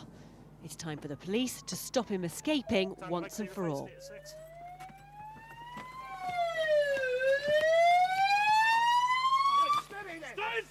Stay still! Stay still! Don't move! Listen to us! Last August, Gary Fisher stabbed his daughter to death in Cardigan in West Wales, claiming that 17-year-old Chanel, who was also known as Sasha, had agreed to a suicide pact. He drove around for 10 hours with a sleeping bag over her body, but when he confessed to Chanel's cousin on the phone, the police tracked him down. He was found guilty of murder at Swansea Crown Court. A statement from Chanel's mother was read out by the police. My children are now sadly in fear of their own father, and it haunts me, and always will, as to how petrifying and frightening those last awful hours must have been for Chanel. Fisher told police that he wanted to end his daughter's suffering because she'd been raped. Her mother said yes, Chanel had been attacked, but the idea of a suicide pact was just not true. Helen Callahan, ITV News, Swansea Crown Court. America's Vice President Joe Biden arrived in the Middle East hoping to build peace. Instead, he was confronted by plans for a different kind of building. Israel says it's putting up more houses in occupied East Jerusalem. Mr. Biden said that undermined trust in the whole peace process. From East Jerusalem, our Middle East correspondent Julian Mannion reports. This is the place that is threatening the peace process and causing fresh tension between the US and Israel. It's the ultra-religious Jewish settlement of Ramat Shlomo in Israeli-occupied Arab Jerusalem. Today, building work continued after the bombshell announcement that Israel's Interior Ministry has approved construction of another 1,600 homes here, in defiance of President Obama's call for a settlement freeze. The news came just before the US Vice President Joe Biden sat down for dinner with Israeli Prime Minister Benjamin Netanyahu. And it has cast a pall over what was supposed to be a warm and reassuring official visit. Joe Biden began this visit with a declaration of what he called unvarnished support for Israel. And he could be excused if he feels that the announcement of more settlement building is something of a slap in the face. it has certainly left him in a difficult position as he visits the leaders of the Palestinian Authority to try to launch a new round of peace talks. Meeting Palestinian leader Mahmoud Abbas, the US Vice President said the Israeli move undermined trust. As we move forward, the United States will hold both sides accountable for any statements or actions that inflame tensions or prejudice the outcome of talks, as this decision did. But in the Ramat Shlomo settlement, people like teacher Deborah Eisenbach have no time for American peace moves. Her concern is the number of Jewish children living in overcrowded flats and the need to build more housing. This is our home. We have a right to live here, and we need housing. Simple as that. The hillside where the new homes are to be built now awaits the bulldozers. Not for the first time, a small patch of land may dash hopes for peace. Julian Mannion, ITV News, Jerusalem. What about the papers on tomorrow's front pages? The Guardian leads with our main story about the failures that allowed a father from Sheffield to rape his daughters for over 3 decades. And the Telegraph says a 5th Labour MP is being investigated by police over his expenses. And finally, David Beckham got the ovation, if not the result he must have been hoping for, on his long-awaited return to Old Trafford. And he repaid the support with a subtle demonstration for their campaign to get rid of the club's American owners. He left the field with a green and gold scarf round his neck and a tear in his eye. Here's our sports reporter Natalie Perks. Handshakes for old friends, hugs for young fans. This was meant to be Beck's big night, but his first job was to warm the bench. His teammates needed 2 clear goals here, but Rooney's Old Trafford's big star now. In towards Rooney! Fergie had described United's first leg defending at times as carnival, but this time Milan weren't doing much to spoil the party. Rooney, however, has found his groove. He scored even earlier in the second half. And when this happened, it was clear the Italians needed a miracle. A footballing god would do. The fans love him here, they know what he can do. In truth, the tie was already dead, but United don't do sitting back. That rounds off the night's night. In the end, the night did belong to an Old Trafford darling, just not the one from the past. But he showed the fans he's one of them by joining in the passionate anti-Glazer movement with the green and gold scarf. I think it was a great thing he came back, and he got a good reception, so it was important.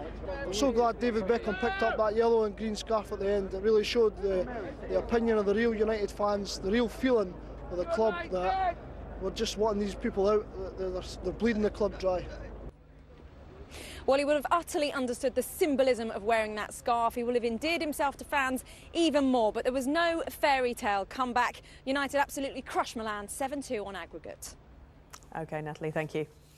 And there are highlights of that match in 10 minutes here on ITV1. And that is tonight's ITV News at 10. Coming next, the national weather and the news where you are tonight. But from Katie and from me, good night. Thank you for watching. Good night.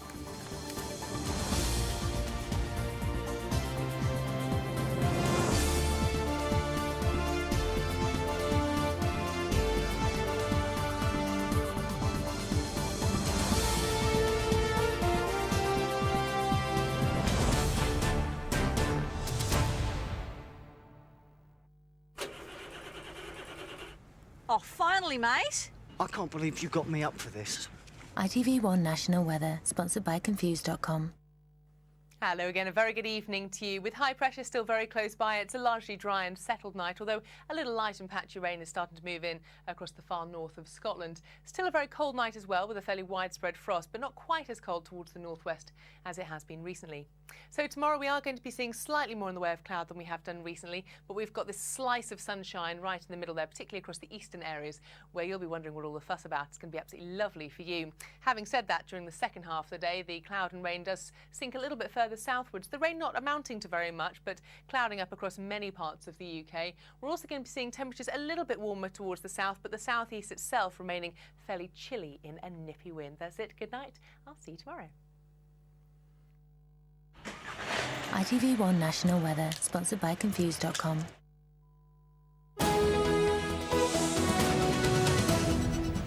In London tonight, body found. A murder investigation is underway after a corpse is dug up from a garden. And I'm with Boris.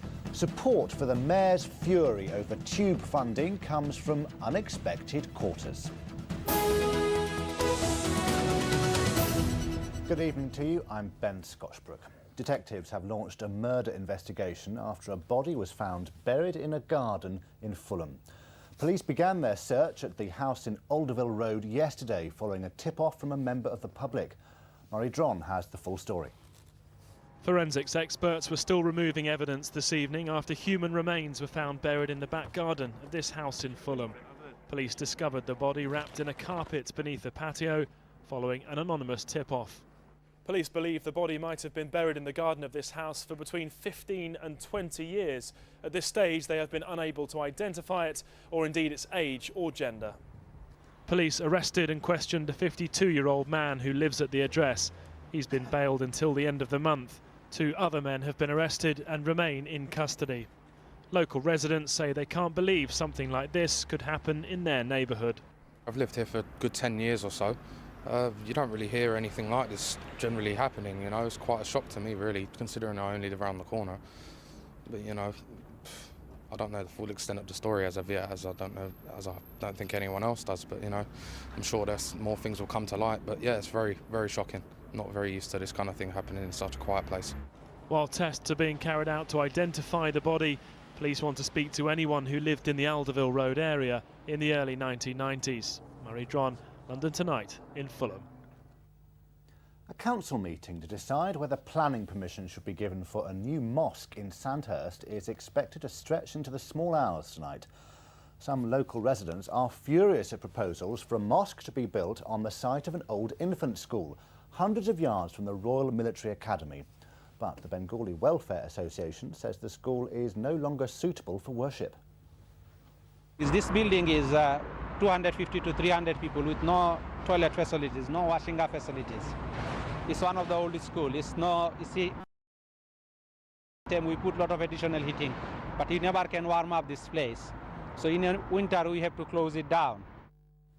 Some more headlines for you now, and the government has decided it will pay for lawyers to represent survivors of the July the 7th bombings at the inquests.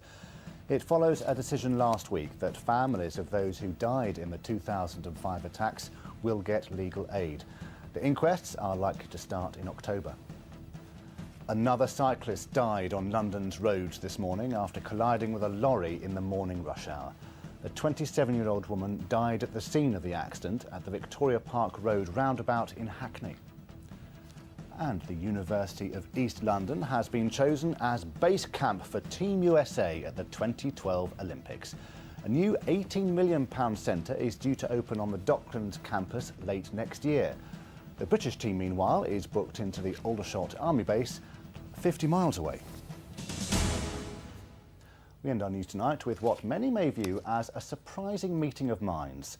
Boris Johnson said today he's considering legal action after a funding decision on tube upgrades left a black hole of almost £500 million. And backing the mayor all the way to the court is the former mayor, Ken Livingstone.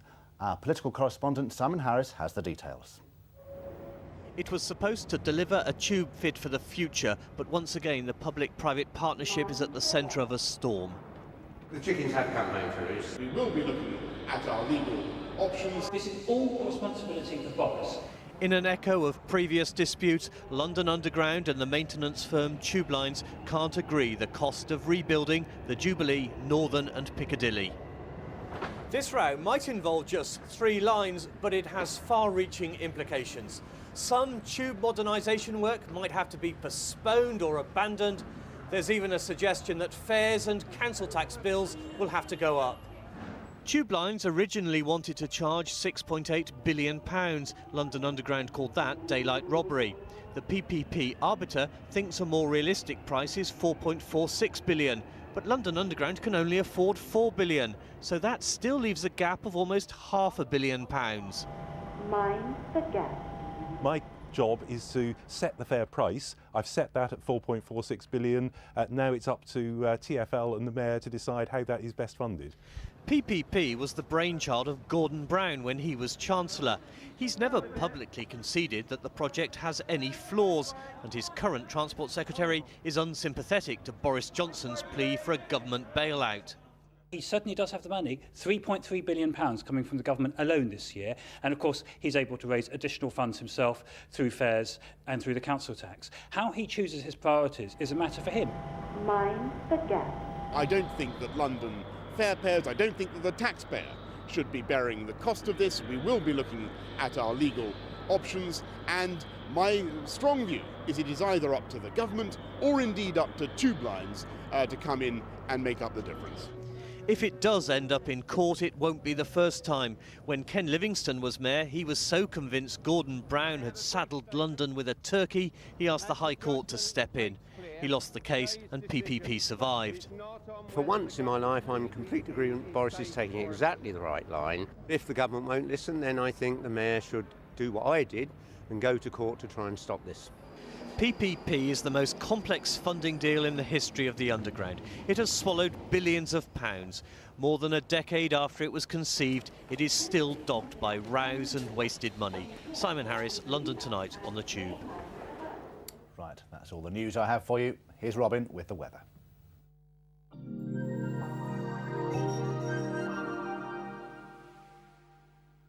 Hello again. If you're fed up with the cloud, it's not good news. It's going to be staying cloudy, but it will be mainly dry over the next few days, and certainly overnight tonight, overcast skies for all of us. Temperatures a little bit lower than last night. It's touching freezing here and there, and still that northeasterly breeze is blowing during the hours of darkness. Now, tomorrow morning, a fairly grey, slow start to things. A lot of thick cloud around in the early part of the day. Feeling quite raw as well. But during the course of the morning, we are perhaps going to see one or two glimmers of brightness out to the west of the patch. And in the afternoon, although it's going to be staying largely cloudy, it will be dry, and there will be some sunny intervals here and there for some of us. Temperatures marginally better than today's. We're looking at highs around 8 or perhaps 9 degrees Celsius, but we do need to remember that chilly north to northeasterly breeze. It will make you feel just a little bit colder. A very good night. I'll see you tomorrow.